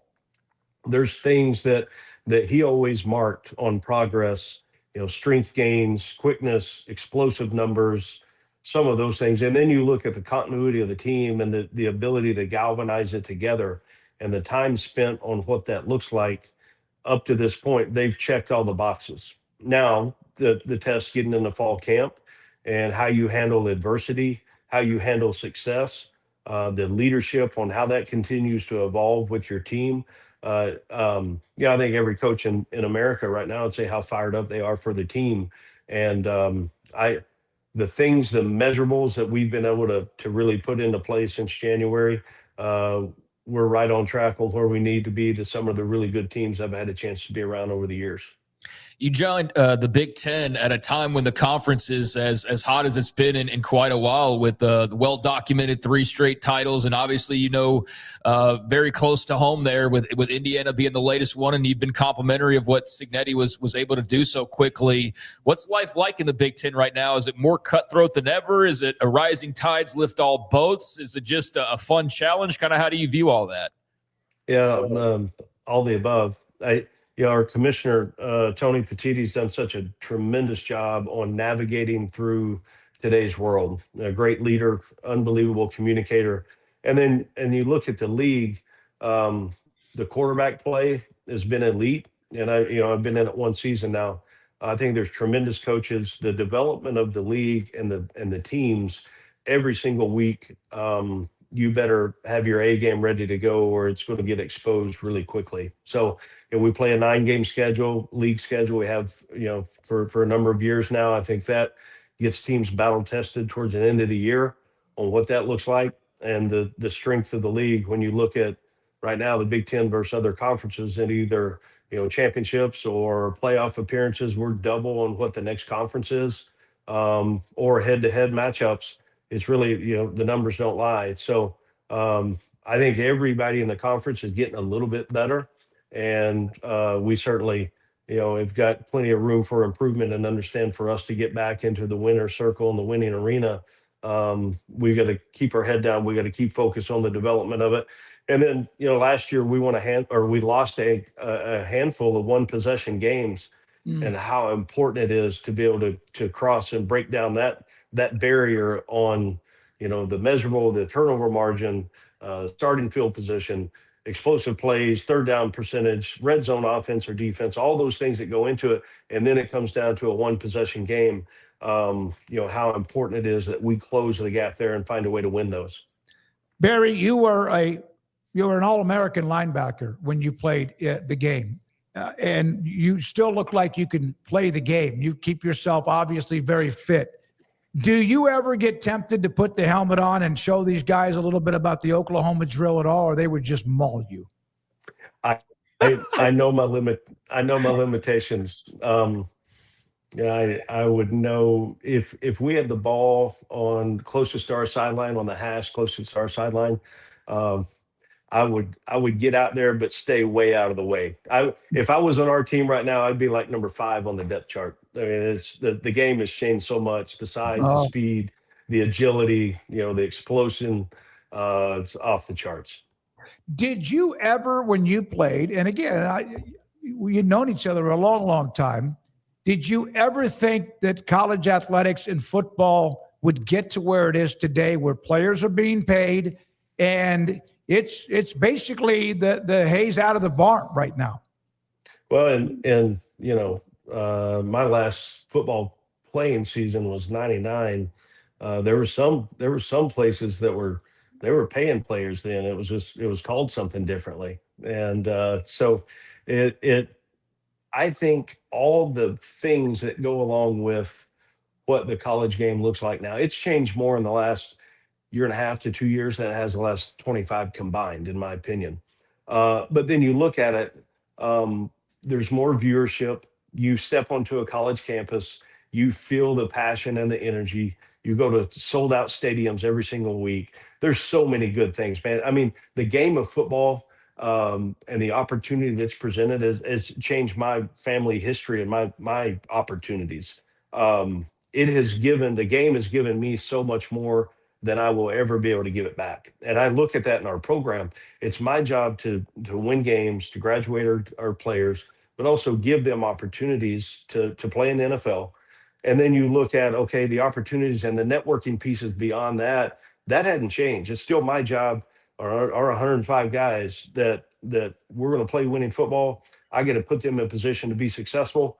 And then it's relationship based on giving them the opportunities to grow in every single area. And when they graduate and leave our program and they're finished in the NFL, that they're strong leaders of their family, of their church, of their business, of all the different things. That hadn't changed in my world. And I'm not going to let the negative narrative out there change that, because I believe in that. That's the foundation of how we run our organization. So there's so many positives going on right now. Would you ever have, if I would have talked to you 15 years ago about where I thought we were today, I would have said you're crazy. Yeah. By the way, next time you're in the state and you come through anywhere, Central Texas or whatever, let me know, because I'd like to sit down and have an appetizer or something with you and just kind of shoot the, and have fun. You're one of my favorites. I appreciate you. Drew Brees inducted this weekend, the Pro Football Hall of Fame, which is awesome. And then also good luck with you and also with what you're doing with Purdue football. We appreciate your time. Thanks, Smoak. Look forward to seeing you, man. You And too. I appreciate everybody and look forward to seeing you sometime soon. Yes, sir. Barry Odom, football coach, head coach at Purdue University, the Boilermakers in Lafayette, Indiana, with us on 365 Sports. You made a great question about all boats rise or whatever, or what Indiana's success. Tide lifts all boats. What Indiana. He actually said that the success of Indiana from earlier, I think maybe during Big Ten media days, was that Indiana gave everybody a roadmap. And did you hear what he said about living alumni, which we did not know about Indiana having the largest of anybody in the country? And now all of a sudden, some that could care less about football are donating, or some that used to donate for basketball are now donating for football and maybe basketball. And Barry Odom's got to unleash that with Purdue too. Yeah, I mean, I would think on the one hand, it would maybe apply an extra layer of pressure, but at the same time, only if you're getting the support that you want and you're still not winning. But it's incumbent then upon the fans or the alumni or the big donors to say, well, we want to have Indiana results. All right, well, then give us Indiana resources. I mean, that's the thing you can say if you're Barry Odom is, that works two ways. And so every program out there, Purdue or Wake Forest or Texas Tech or whoever, I mean, you got the right people behind the scenes and the right setup. You can feel as though you can go and be the best version of yourself maybe that you've ever been or as good as you've ever been. And Indiana, has created this environment where everybody now has a belief they maybe didn't have before, or maybe you kind of had it, but you're not so sure. It's maybe more wishful thinking. It's like, no, really. Now you get the right head coach and you have the right amount of talent, like you can go win a college football. Like it's clear now. Indiana did it. Indiana freaking did it. The worst team in the country in any given year, not that long ago. That I think inspires more than applies more pressure. But I think there is a pressure there too, though, when you went 2-10 last year and the other team in your state is also winning a national title. He's got that pressure of needing to show some results and win to get that backing to then go and try to be a Purdue version of what Indiana did. Yeah. So, in some ways it makes things, I think, easier to explain or to get the backing for. And then in other ways, it applies a different type of pressure already than the pressure of just seeing a close by rival go and have that type of success. So I wish him well. They do have a really tough schedule this year, a handful of road games that I think are going to be all a matter of, which of those kind of middle of the road games, how many of those can you pick off? Because there's that midsection. Yeah. You Purdue or Minnesota or Nebraska or whoever. You gotta find a way to win. You gotta have a winning record because you might be able to pull an upset or two, but you're not going to pull like 5 upsets on your way to bowl eligibility. No. So, I mean, they've got UCLA as a road trip early on, which I don't know right now with Chesney and that first year look of the Bruins, how formidable they'll be in week 3, but that is out in LA. It's going to be a real late night as well. It's already announced as a 10 o'clock kickoff on Big Ten Network. The week after, you've got Notre Dame at home. You got at Penn State, at Iowa, at Indiana to close out the year. So, I mean, there's a handful of games right there that will be challenging, not to mention Washington and Minnesota and so forth. So, yeah, it'll be a tough schedule, but he sounds ready for it. Yeah, and he's just a throwback. Now that I talk about those cage matches with Brent Key and Clark Lee, Barry Odom needs to be a part of one of those too. Now, largest alumni, living alumni, Indiana is 1. Just right below them is Penn State. Michigan, UCLA at just under 700,000. Then you have Ohio State, Texas, Purdue, and A&M. According to Living Alumni Count, that's a pretty good group in Purdue right there in the middle of it. Now they got to unleash them and give them something to get excited about. That's a lot of Big Ten schools and then a couple of Texas schools who are massive behemoths schools in A&M and Texas with tens of thousands of alumni walking around at all times. And I think it's going to be another fun year in the Big Ten, but there's more challenges than ever in that league, thanks to realignment, thanks to the rise of Indiana and just NIL and all that comes with that. But I'll have my eyes on Purdue and definitely rooting for Barry Odom to find some success. Appreciate the time he always gives this show. Man, just as good as it gets. Was it God Almighty? I just went blank. Witherspoon, the linebacker from Jasper High School. Witherspoon from Jasper High School that went to Missouri, ended up being an All-American, played in the NFL, and he just happened to see a list that I had on my website, and nobody was really recruiting him. He finds him. He's a gem, a diamond in the rough, and he's always told me about that story with the young man from Jasper High School that has a lot of great talent. Would I have put together that list all the way back then? Probably did. Yeah, maybe I got all the stuff from coaches, and then you would type it in. And speaking of that, I got some work for you to do on the Smoky.com here pretty soon. Sean Weatherspoon's one of the greatest Missouri Tiger players, period, ever. I mean, he's not like the greatest player in Missouri history, but he's definitely one of them. Definitely one of the best defenders they've ever had in that program. He was an absolute beast from Southeast Texas. And I love watching him play. And always, not so much these days. I don't pay attention as much because I'm not an East Texas resident like I was. But when I was first starting to get into recruiting and all that in the early 2000s, coming out of high school, was obsessed with recruiting and watching the East Texas guys wherever they went because it's such a big chunk of territory. Although everybody has their definition. Like some people, Sean Weatherspoon doesn't count as East Texas, even though he technically that's the Golden Triangle. Yeah, it's the Golden Triangle for some people, or it's Southeast Texas specifically. But no, he was a badass at Missouri. He really was. He was a great player. Ended up being a first-round pick. Played for about 8 years in the NFL with the Atlanta Falcons and Cardinals. It's weird too. Missouri, since they left, which is now many years ago. I mean, we talk about A&M all the time, or even Colorado going and coming back to the Big 12. But Missouri is just one of those. It's like my knowledge of them has gone way down, and just the amount of attention I paid because they weren't playing Texas Tech or Texas or whatever regularly. And I guess now they're back to playing Texas somewhat regularly. But yeah, that was a rock solid program there in the early 2000s. I mean, they were making the Big 12 North awfully interesting with guys like Chase Daniel and Sean Weatherspoon and a variety of others. Gary Pinkel had himself some teams now. And that was a fun era. Those 2000s Big 12 eras with Leach and Tech and Mack and Stoops and Pinkel and before realignment hit, basically. It was a fun league. And they were good back even, of course, a long time ago with the Big Eight. Gundy Phil and Bradley, Oklahoma the State, quarterback, and one time pulled off a stunning upset, not stunning, but an upset at Nebraska that kept them out of a national championship game in the 70s. After Nebraska had beaten Oklahoma finally. When we come back, well, we're going to go ahead and do that now. Rez, if you don't mind, play the stinger, the intro, and Craig Smoak it off the radar. It's time for Craig Smoak's Off the Radar.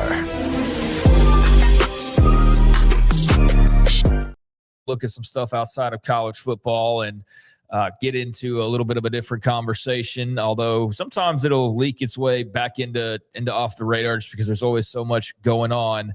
I did want to follow up on a story from, I think it was the last OTR, which involved FIFA and Gianni Infantino and his attempt to try to further corporatize the World Cup and to make it an even bigger money generator. And really, the story was just oozing with greed. I mean, it was just the greediest money grab. And that's saying something in soccer because many people will tell you that there's not much more corruption or greed or favoritism than what's going on in like the Premier League sometimes. But soccer as a whole had a banner summer here in North America with the success of the World Cup. And then right on the heels of all that success, you had the story coming out that Gianni Infantino was guiding FIFA to an agreement where you'd have this private investment and you'd set up a new corporation and all this, that, and the other. And almost within 24 hours, you had half the entire world's team saying that they were not going to be a part of this. And I think in my last update, I mentioned that CONCACAF,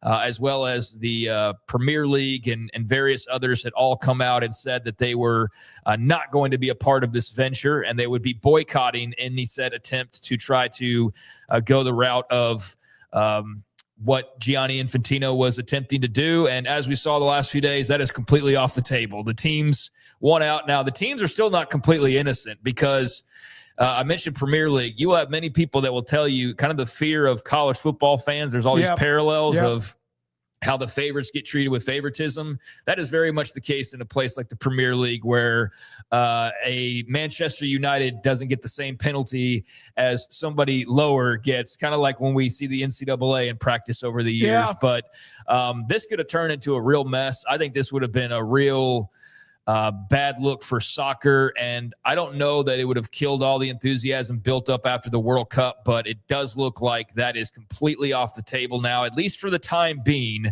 and the World Cup is going to remain as is. So good news there, but he was attempting to try to sell some parts off for hundreds of millions, if not billions of dollars, and the world came together and said, not so fast, my friend, and so the World Cup will not be mutating under Gianni Infantino, at least not right now. But because of all the politics involved in his relationships, he's also not going to be going anywhere. They're not going to just oust him and be like, bad idea, you're corrupt and get out of here.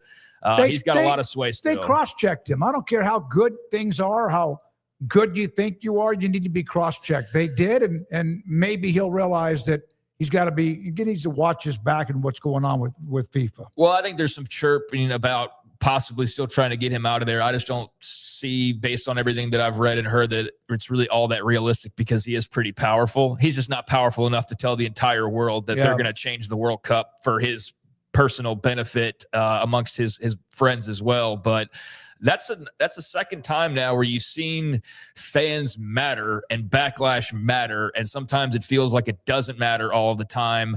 But you had the story from a few years ago when they were trying to create the Super League in soccer and trying to take all of the best teams and shuffle them over into a different type of setup, and there was an immense amount of backlash to that, and their voices were heard, and those plans were called off shortly thereafter. And then here you fast forward a few years later, and here's all the success of the World Cup, and soccer's probably never been more popular, certainly in America.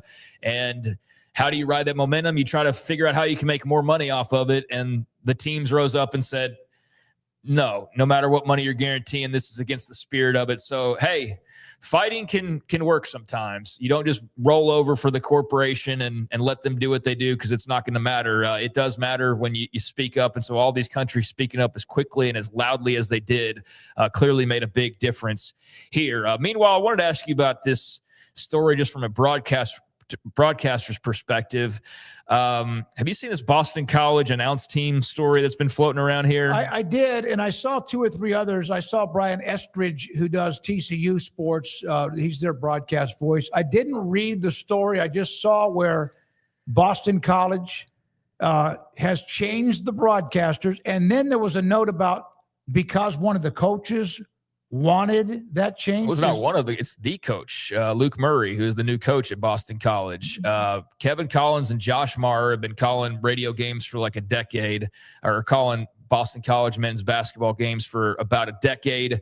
And now you have new people coming in, like a new head coach in Luke Murray. And so the story came out that those two are losing their jobs, been informed that their services are no longer needed. And at least initially, there's like, oh, well, it's not the coaching staff like the rumors are saying. Why would the coaching staff care about the announcers? Well, then it comes out that Luke Murray was directly involved because apparently Collins said that what they found out was he and Maurer were fired because Luke Murray, the new coach at BC, wanted to sever all ties to the losing mentality that the program had under its previous regime. That was relayed through the deputy athletic director. He does not want anyone in the travel party who'd been part of what was described as the program's losing mentality under the previous staff, despite neither broadcaster having any real relationship with the staff beyond showing up to call games. And Murray said he wants a new, fresh coat of paint on the entire programs and no remnants of the past. Collins said, we have nothing to do with any of that, but he wanted us removed, didn't feel comfortable having a link to the past, if you will. And my challenge was, how can he not feel comfortable around us? He's never given us the chance to even meet. So what would your reaction be if you had been calling games for a decade? Those things are handled by no longer the school, but by, like, for example, Learfield, or what's the one that Playfly. So that's interesting. A lot of the broadcasters have ties to the university as alums or whatever. Yeah, that's very childish. I thought there might have been a commentary or something. When, for example, there are some who are broadcasters. When we ask, for example, Brian Estridge a question about TCU and there's an issue at quarterback or what, are you going to tell us? There's some that won't do that. They won't go past that line. That sounds very, very childish on this coach's part. I don't think he should have anything to do. Will be interesting what the connections are to the guys that they hire and how much they know him. Maybe he'll hire his dad. It'd be the most interesting commentary in the world. Do you know who his dad is? No. Bill Murray. No. That's who his dad is. Yeah, now I didn't even put that together. Bill Murray's the greatest, ever. For some. Yeah. For some. Chevy Chase would say a guy otherwise. that seems to live life and just enjoy life, although I'm sure there's not always that way. But that's Bill Murray's been on a handful of broadcasts when he goes into arenas and hangs around. So because he's there to watch his son. Yeah. That's the whole connection, is that he's been following him around when he was on the UConn staff. He came came across Scott Drew and Baylor at a game not too long ago. I remember seeing that. But so just an interesting story out of Boston College. And I was curious as a long-time announcer how you would feel about being replaced and being told the reason as to why is because you've got the stink of the old staff that was a bunch of losers on you. So we've got to clear the way and find some new, fresh announcers that don't have that losing stink on them, which is not what they said, but it's kind of what the message ended up being. All right. Meanwhile, training camps are rolling along in the NFL, and a lot of deals are getting done, including one for running back Bijan Robinson, who, comes into the league at a time where the running back position is kind of being valued all types of ways. Yet he's an exception because I think he's been an exception probably in every way his entire life. Just one of those people with God-given abilities and a good head on his shoulders that just seem to navigate things very well. So if there's going to be an exception to running backs not going highly in the draft, Bijan Robinson was the exact type of guy that would come in and sort of disrupt that. And there's also been a trend of teams not wanting to give running backs big long-term contract money and instead maybe do a more by committee thing or chop it up a little bit. But the Atlanta Falcons, they like Bijan Robinson. $75 million is what his new 3-year extension is worth up to. And that deal, 3 years up to $75 million, an agreement reached earlier today, is going to make him the highest paid running back in NFL history. That per ESPN and NFL Network, which I guess is all the same thing now at this point, basically. The ESPN, I think, bought the NFL Network. And so there's a migration. That's why a lot of people were laid off in the last couple of weeks or so you just have too many people. But yeah, and there's a possibility of the conflict of interest because they're also supposed to be a news organization, technically, journalism. We know that they hit some stories, but not others. And the NFL Network, I love watching the NFL Network. Rich Eisen now does a radio show for ESPN. He always was great on the NFL Network. Yeah, I mean, he was always doing that radio show. It's just now it's on ESPN with that new NFL Network arrangement. So, yeah, Bijan Robinson agreeing to a deal to make him the highest paid running back in NFL history, $51 million guaranteed for the former Texas Longhorns. So he was holding out of training camp waiting for this new deal, and he'll make over $20 million per year, over $22 million, which is a couple million more or just thereabouts to the deal that Saquon Barkley signed that had made him the highest paid player in the league. So Jahmyr Gibbs is up next, and they're looking at him being the next guy to then break that record with Detroit. But we will see as he also now waits for a contract extension and becomes the next guy up on the clock. And there were a couple of other deals today. Zay Flowers signing a 4-year, $140 million contract extension, massive deal for the former Boston College standout with the Baltimore Ravens.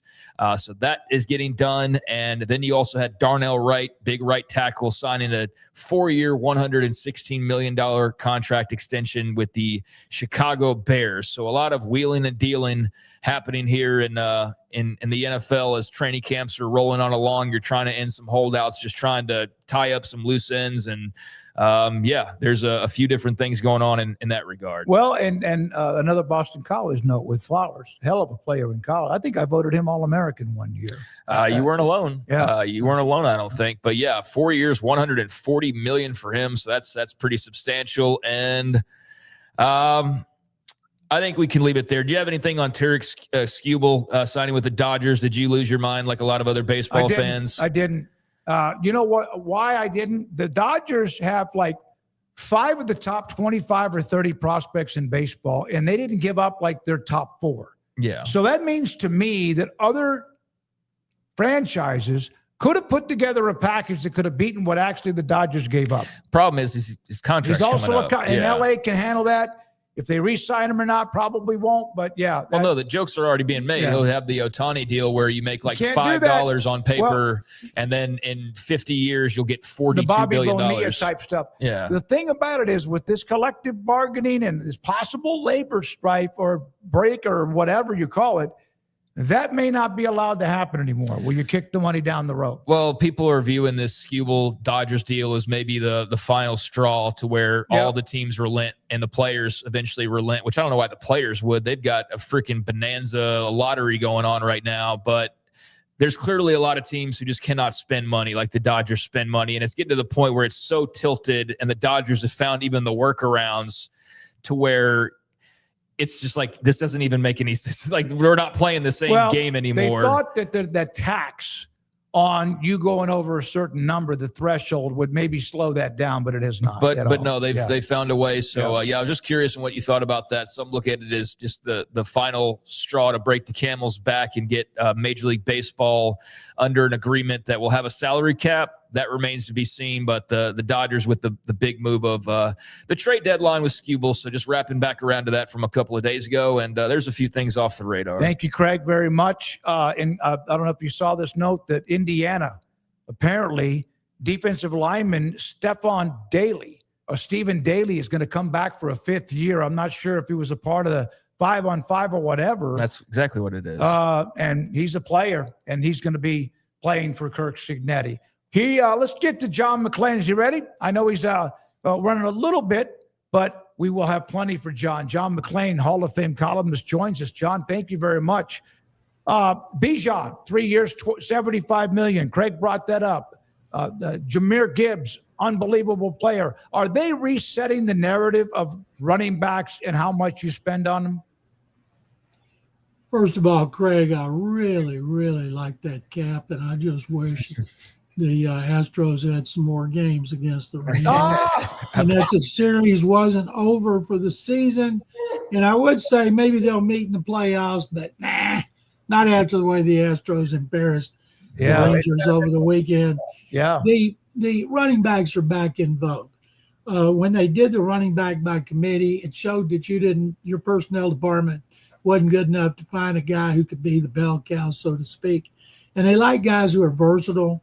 They want you to be able to do everything, like Christian McCaffrey. Derrick Henry, of course, is the best pure runner. And right now, there is a threat to McCaffrey about the guy that's going to be better as a runner, receiver, and blocker, and that is Bijan Robinson. A lot of people think he's already best in the NFL. Good for him. They had the money. But why in the world? Sometimes I see him giving money to guys that don't touch the ball. Other than a quarterback, who touches in the center?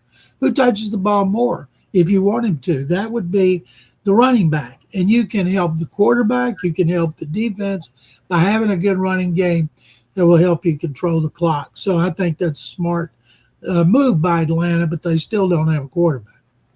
Yeah, no, they don't, John. What does that room look like in your opinion? Like, what does the solution look like potentially for you? For Atlanta? Yeah, for Atlanta. Well, first of all, if Tua Tagovailoa could play the way he did 3 years ago, he'd be the starter. And maybe he will with a new system and a new address. And Michael Penix has had so many major injuries going back to when he was at Indiana before he ever went to Washington. So I don't think you can count on him being healthy.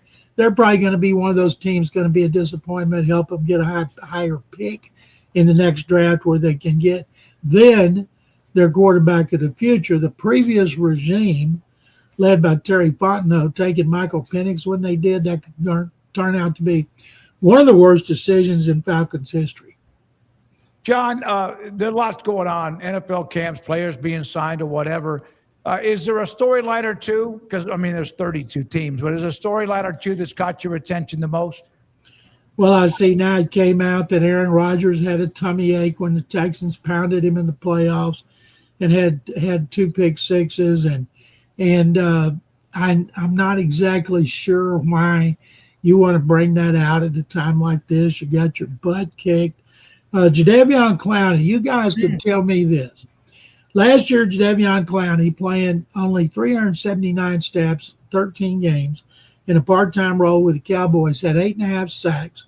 He was 5th in the league in pressure rate, according to Next Gen Stats. He had his most tackles for loss since 2021, and the Cowboys, desperate for defense and pass rushers, didn't re-sign him, and the Texans just got him to provide depth behind Will Anderson Jr. and Danielle Hunter. People here are so happy, and I'm wondering, why did the Cowboys in their situation not try to bring him back? I heard, and I listened to RJ and Sean up in Dallas sometimes in the morning, and it was bothering them that they did not bring Clowney back.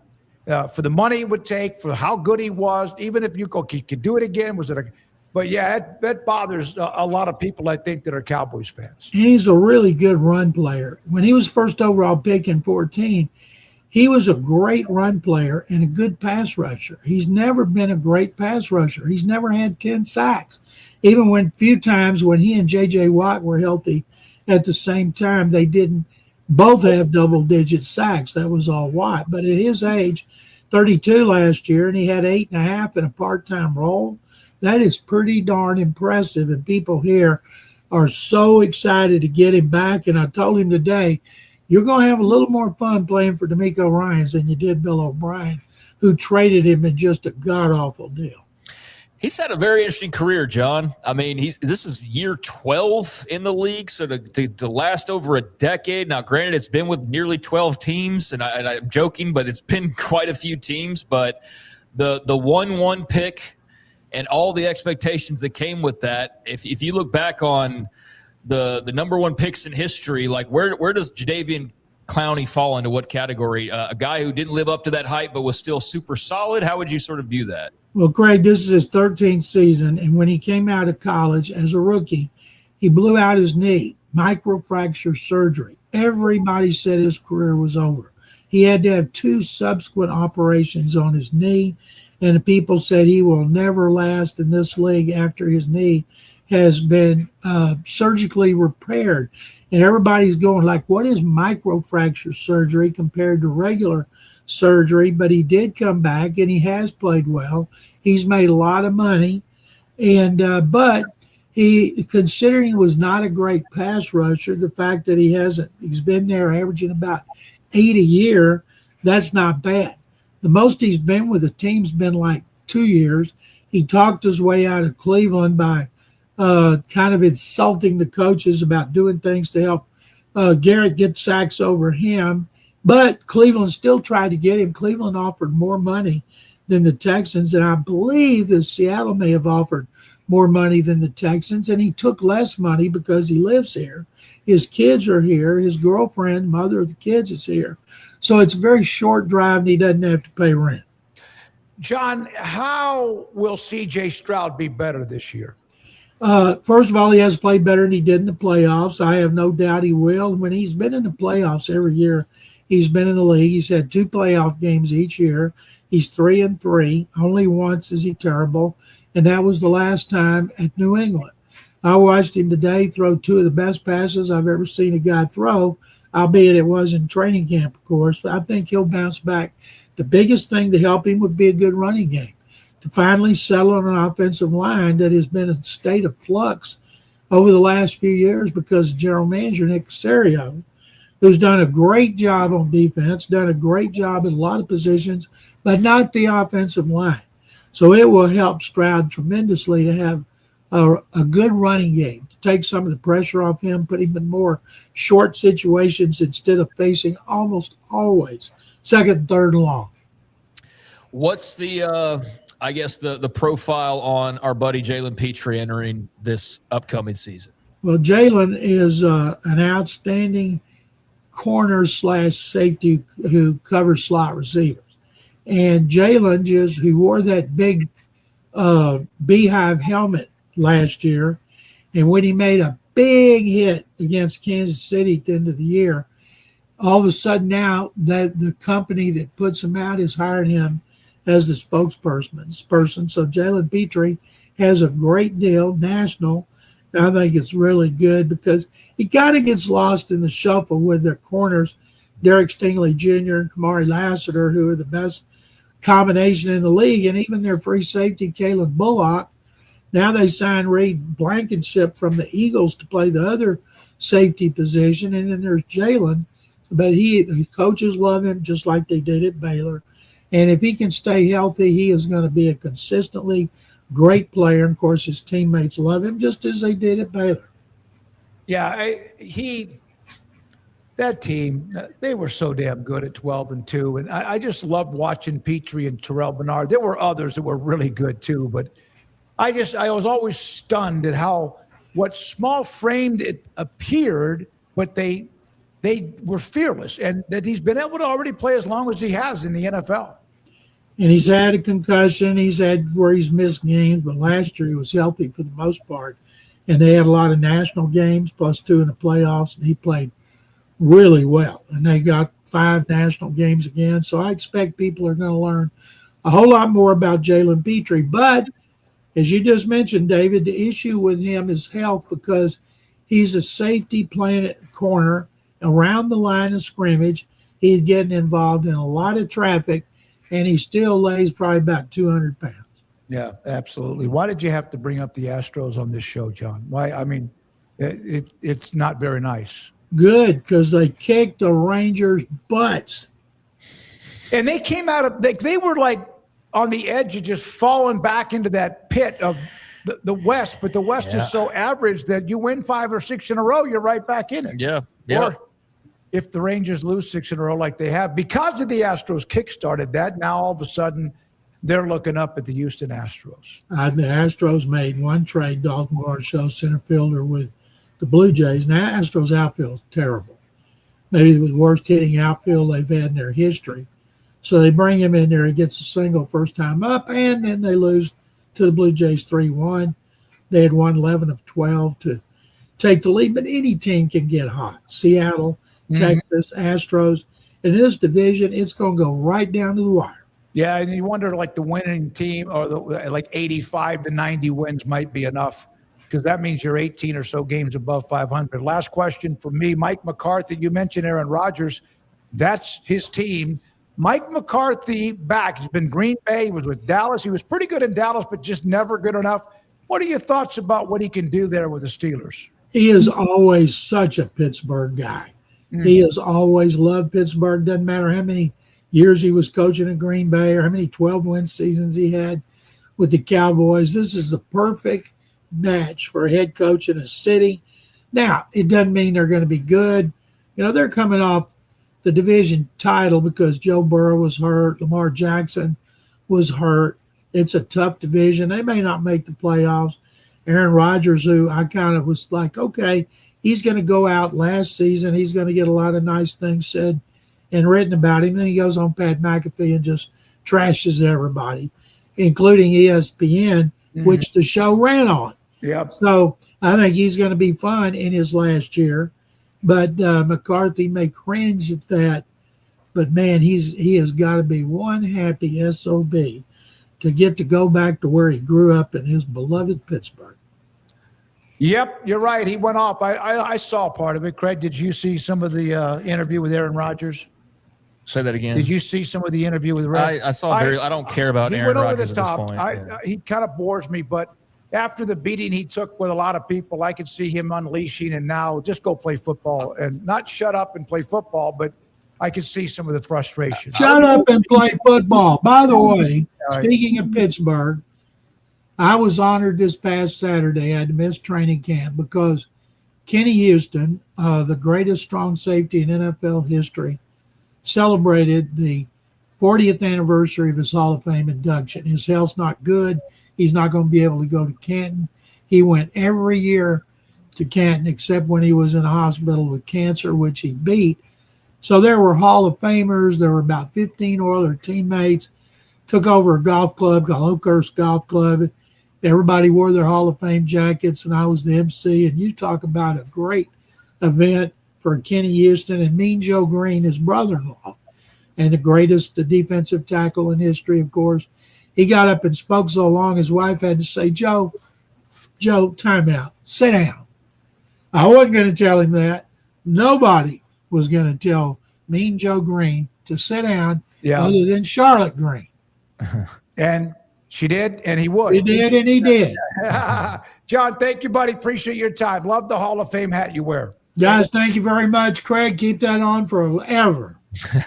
John, thank you. And sick 'em. Sick 'em Bears. All right, there you go. Okay. Craig, I want to, before we get to the wheel, old Texas Tech man in the chat room, just like randomly. I'll get kicked off. I don't like Craig Smoak ever since the Sorsby situation. It's not Greg Smoak, it's Craig Smoak. Craig doesn't have nothing good to say about Coach McGuire at Texas Tech. He always not giving McGuire any approval. I know that sometimes people have opinions. You have a right to an opinion. I just wanted to read that one to you and let you respond to it. Oh, thanks. Wow, so lovely. Man, I don't know what I said during the Sorsby situation other than just going off the facts of it that would have had you feel in some type of way. You're entitled to feel however you want to feel. A lot of people love to feel like everybody's against them, and I definitely saw shades of that during the Sorsby story. I had plenty of Tech folks that agreed with me. So to each their own. I'm not going to try to change your opinion. So, yeah, I don't really have a response to that. I think I was pretty clear all along that I was not anti-Texas Tech. I think they bungled some of the messaging, which everybody, except for maybe the most delusional of people, would agree with. And I think that, as I said about 1 million times during that time frame, had he played at Minnesota or had he played at Wisconsin or had he played at Louisiana Tech, my feelings would have been the exact same. Texas Tech fans take it as though it's, or some like this person, take it as though you're out to get Texas Tech. It was never about the school itself, and I don't know how to get that across to people who just don't want to believe otherwise. It's just a pointless conversation to have, but my whole thing all along was I hope Brennan Sorsby was actually in it for the right reasons. I do think that as the information came out, it's very clear that he had a problem. I'm very sympathetic to that, having dealt with various things and people I know in my life. And so I wished nothing but the best for him for day one. I think text messaging really sucked at times, but I don't blame them. And have said all along that if Cincinnati had any part in this, that they need to be punished as well. So I'd like you to explain, I guess, what I said that you don't agree with. And it sounds to me like your big complaint is I don't, I guess, say enough good things when I talk about how Joey McGuire is great at the culture piece, probably better or as good at that as anybody else. Has got a great system where they built it up from the high school ranks to the transfer portal ranks. I think for me, it's been hard to adjust to teams just going and buying the way that they have. And Texas Tech's been in some ways the face of that. But nothing I've said about them or Cody Campbell, who is not always right, by the way, is not any different than maybe what I said about John Ruiz in Miami back in the day when LifeWall started up. It's a weird world, but they've played it as well as anybody, and they deserve a ton of credit for the success that they've had. And I'm super excited to see them this year. And I don't know, like, what do you want from me? We listen, Old Texas Tech, man.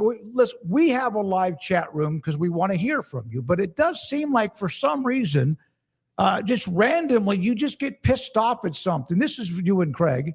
You just get angry because somebody's not sucking, you know what, when it comes to Texas Tech. We cover the shit out of them. One other thing he said, sorry, that's how I feel. If you don't like, that's your problem, not mine. Just look at him. When they talk Texas Tech, he doesn't like Texas Tech. You can read it in his face. I'm not going to say anything because I will ruin the rest of the. You know what? No. I don't want you. I don't want you to even stand up for me. No, because, I'm not. But that's a stupid comment. Go ahead. Well, I don't know. Maybe it's beer 30 in Lubbock for Old Texas Tech men. Maybe I don't know. I need to put on a smile when I talk about Texas Tech.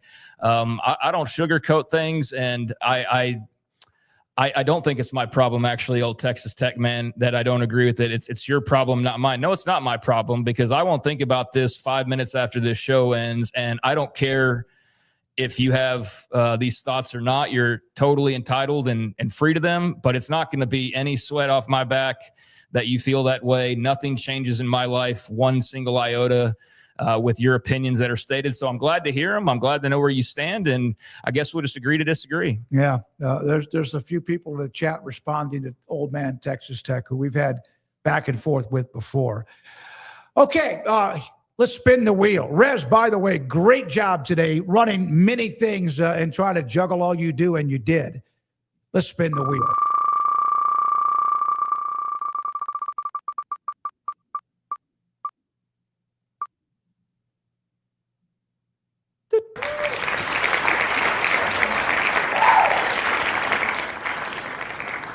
Is there a radio DJ, voice, or late night host you listened to growing up that made you think, man, being behind the microphone is cool?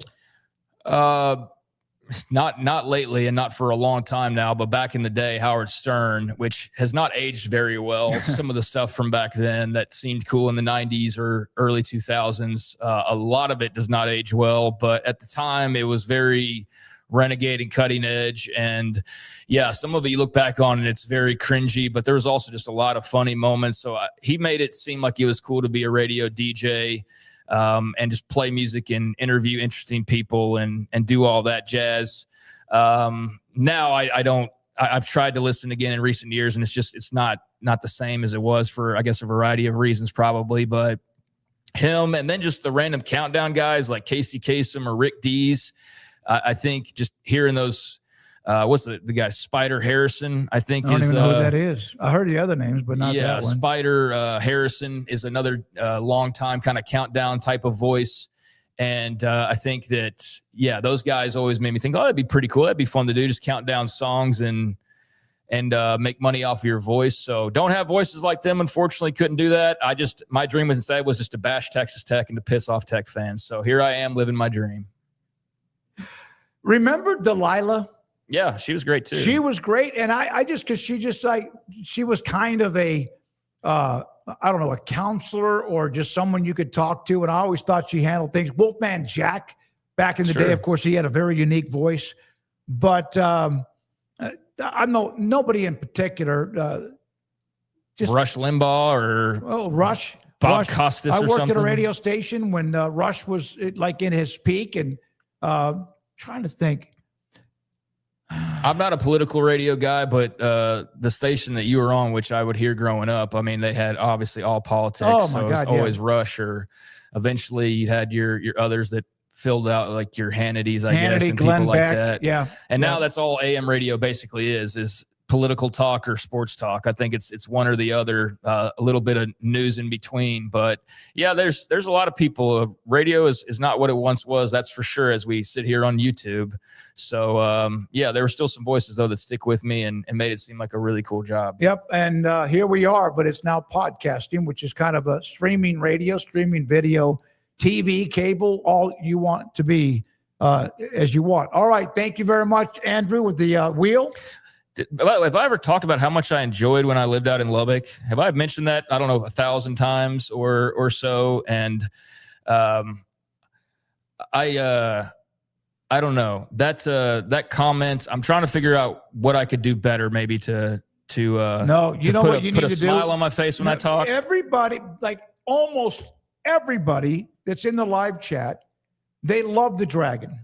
They love how you're not a bullshitter, that you're not a clicks and views guy. I think that's part of the problem, though, is that because I think part of maybe what you interpret as being disinterested or whatever is I have no ill will in my heart towards Texas Tech. Like, I have nothing but good things to say about Lubbock. I defend Lubbock all the time to people, having lived there for a couple of years, been knee deep in the culture down there.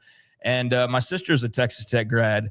If you think I'm anti-Texas Tech, then I think maybe you're just biased and you're projecting that onto me.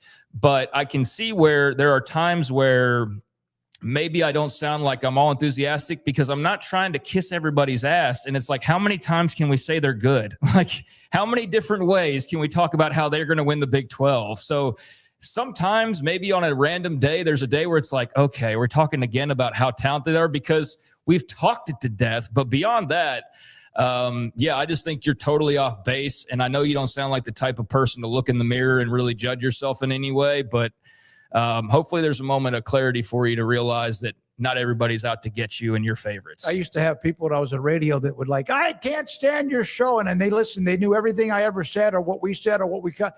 And I was like, you're a masochist. You're watching something that you obviously have admitted you don't like. And why are you watching now or listening now? You can be a fan, but good God, be reasonable. All right, let's do quizzes. We got to go 2-0 yesterday. Craig pulled us out of what was an 0-1 start. The first quiz. During the infamous 1919 World Series, how did White Sox star pitcher Eddie Casati signal to the gamblers in the stands the fix was officially on? Do you remember watching this live? Oh, my. Old Texas Tech man might be a March. I bet he was alive, actually. Yeah. No, well. Sounds like somebody that's Probably been around for a while. Hitting the first batter would not be anything. A wild pitch, it's a pitch. Tipped his cap or tied his shoe, to me seems to be the obvious tips. In fact, tipped his cap when he was tipping gamblers about what might happen. Has me wanting to say that. I think it's one of the first two. I don't feel like I've even ever seen a pitcher have to tie his shoes. Maybe I feel like that would be like, wait a second, maybe not that obvious back then, especially in 1919. But tying his shoes, I feel like I don't even ever see pitchers do that half the time. Wild pitch, not knowing the scenario. Like, are you doing that the first pitch so it doesn't matter at all, right? Like you'd have to. I don't know. I think it's one of the first two, because you could disguise that a little bit, but I don't know. That's all good choices. Andrew came up with some tough choices here. Maybe, yeah, I'm going to say tipped. I'm going to go out on a limb, and I've been about 500 on these lately. Usually have a pretty good gut feeling. I'm going to say tied his shoes. Okay, let's just roll with that and see what happens here. All God, right, yeah. Damn it. I said that in separate ways. Pitcher Eddie Casati, who agreed to the fix after finding $10,000 under his pillow, hit Cincinnati leadoff hitter Maury Rath in the back in Game 1 to signal the conspiracy. Acquitted in 1921, all 8 Black Sox players were later banned for life by Major League Baseball's first commissioner, Judge Kennesaw Mountain Landis, cementing baseball's zero-tolerance gambling policy.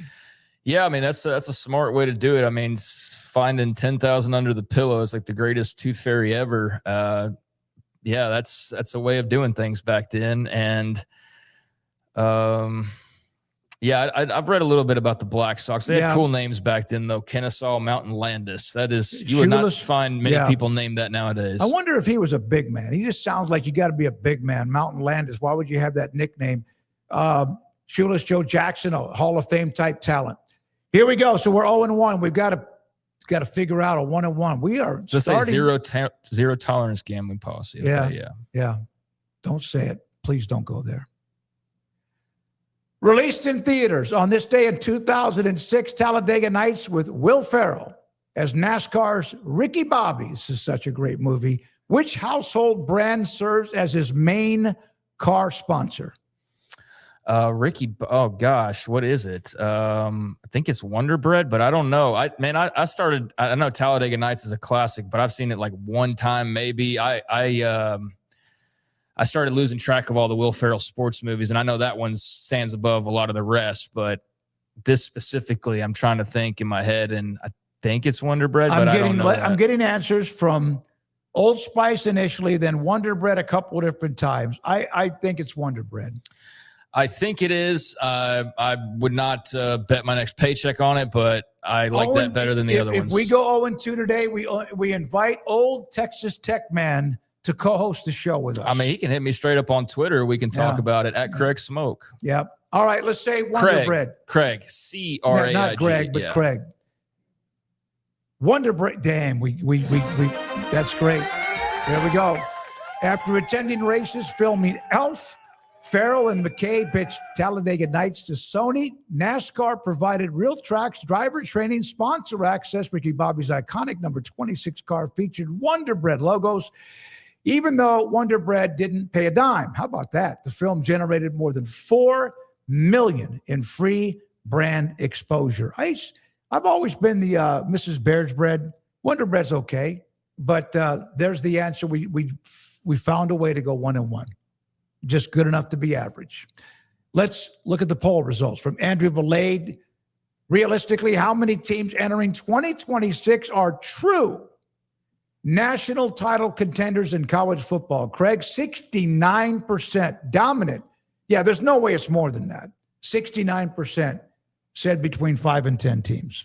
I would have voted for 5 or 10 as well. Yeah, I don't think there's too many more than 10 that are actual legit national title contenders. And I'd be curious to see people's lists on who their 10 comprised of. So I think I'm trying to list them off in my head as I'm talking about this, and I think there's 4 or 5 out of the Big Ten, and there's 4 or 5 out of the SEC, and there's 1 or so out of the ACC, and there's BYU out of the Big 12. So how many is that? You didn't catch that part, did you? Oh, yeah. I'm just trying to there you go. I'm just trying to jab as many times as I can before we leave here because I'm definitely done after today. Rez, take a shot. It's on our set, by the way. And it's from Joey.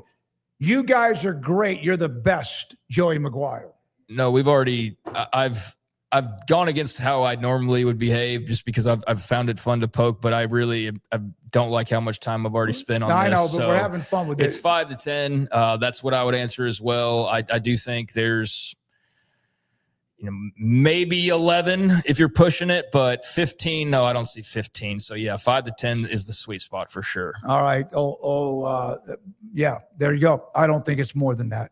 Here we go with the second poll result that Andrew put out for the audience today. Some would have argued back in the day it was like 3 to 4. No, like every year. I think 4 to 6 would. And I don't think that was more fun. There was a time in women's college basketball where you could say 3, and if it was someone other than that, it was like one of those upsets that you didn't expect coming down the pipeline. Yeah, I really think the solution to everything is for conferences to go back the way they were. That setup with the current playoff, I think, would be freaking phenomenal. Obviously it can't happen and it won't happen that way, but when you do look at the expanded playoff, you look at all the rules that have now allowed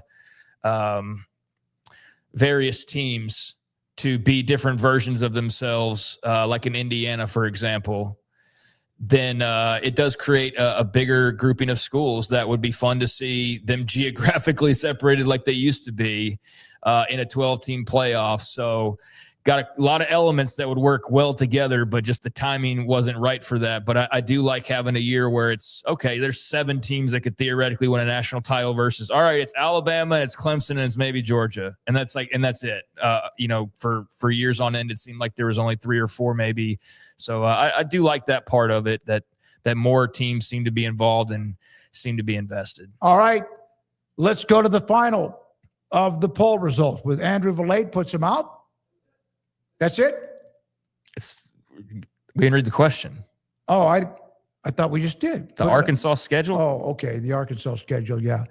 I think it's going to be unfortunate. I like Ryan Silverfield before, yeah. But the answer is 5 to 6 wins. Staring down the single hardest schedule in CFB. What's the win ceiling for Arkansas in 2026?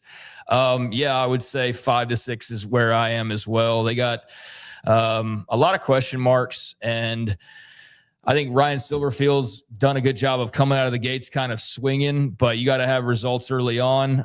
That Utah game in week 2, that's a really important game for Utah to win, but it's also a great opportunity for Arkansas. And then, after that, you got Georgia not long after A&M. So that non-con North Alabama and Tulsa at home, obviously you plan on winning those games. That Utah game could really be a nice feather in Ryan Silverfield's cap early on. It really turned some of the Big 12 chatter on its head since so many people are so optimistic about the Utes. But I think it's going to be a slow trudge, and 5 to 6 wins. You got to a bowl game in year 1. I think that'd be a more than suitable way to kind of kick off this new era. All right. Thank you very much. We went 1-on-1 with the quizzes, and Andrew Valade with a couple of polls, one of them with landslide, 69%. Rez, thank you. Michelangelo Flores, Garrett Ross was a major part of what we did. Kim Coulter, Super Chat. 2 great interviews today. Thank you. Thank you, Kim. Thank you for the Super Chat. Thanks, Kim. You texted me earlier today on the Will Hammond interview and said you wanted no part of that, didn't you? No, just was like, interview a tech guy? Are you kidding me? Yeah. No, I don't want this to get clipped and then it's like, because that's what happens nowadays. But for those that know, they know. Yeah. And there's always, we've given way too much time to this. I feel Andrew just bad put now. out, everyone needs to chill out and go watch Talladega Nights. I will do that immediately when I get home. Thank you very much. Thank you for you, the audience, all of you, for being a part of what we do every day as our growth continues, our great sponsors. This is 365 Sports. Craig and I will see you tomorrow at 3. I won't. See, now that's going to lead to a conspiracy. You're not going to be here tomorrow boycotting. because you got some dental work right. No, there you go. Perfect way to end the show. Beautiful, Rez. Freaking beautiful.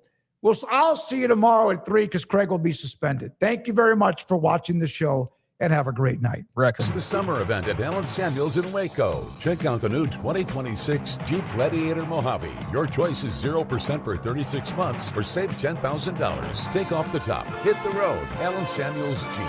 Come by. Let's be friends. Have you heard of the new IRA, the Insured Retirement Advantage? It's a strategy for younger high-income earners and small business owners who want to get serious about retirement. The Insured Retirement Advantage can help you build a tax-free income stream for retirement, protect your family's legacy, keep your capital working efficiently, and you don't need ultra-high net worth status to qualify. Call 623-256-6902 or go to NorthstarFundingPartners.com and tell them 365 Sports sent you. It's time to compete against yourself, finding too many excuses not to work out combined with bad eating habits, and Waco Regional Tennis and Fitness can help reach inside your competitive soul. Discipline, getting results you've only dreamed about, personal training, group exercise classes, and even a tanning bed, world-class tennis facility, and pickleball courts and lessons available. Waco Regional Tennis and Fitness, spacious, clean workout rooms, free weights, state-of-the-art technology, weight training equipment, and no intimidation. It's time for you to react today, not tomorrow, at Waco Regional Tennis and Fitness on Lakeshore Drive in Waco.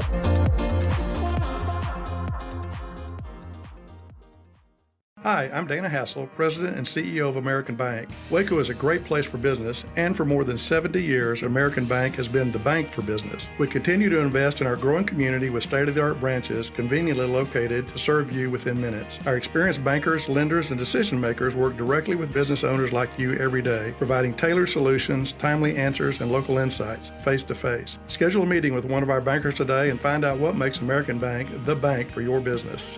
Member FDIC. At Home Place Interiors, we elevate your space with elegance and class. We are the exclusive Sonoma tile dealer in Central Texas, bringing you the best in high-end floor coverings that transform your home with beauty and elegant design. Our white glove service and expert consultations ensure your vision becomes a reality as we take you step by step through the process. Call today to schedule your personal design consultation. Visit HomeplaceInteriorsTX.com. Home Place Interiors, crafting elegance, one room at a time.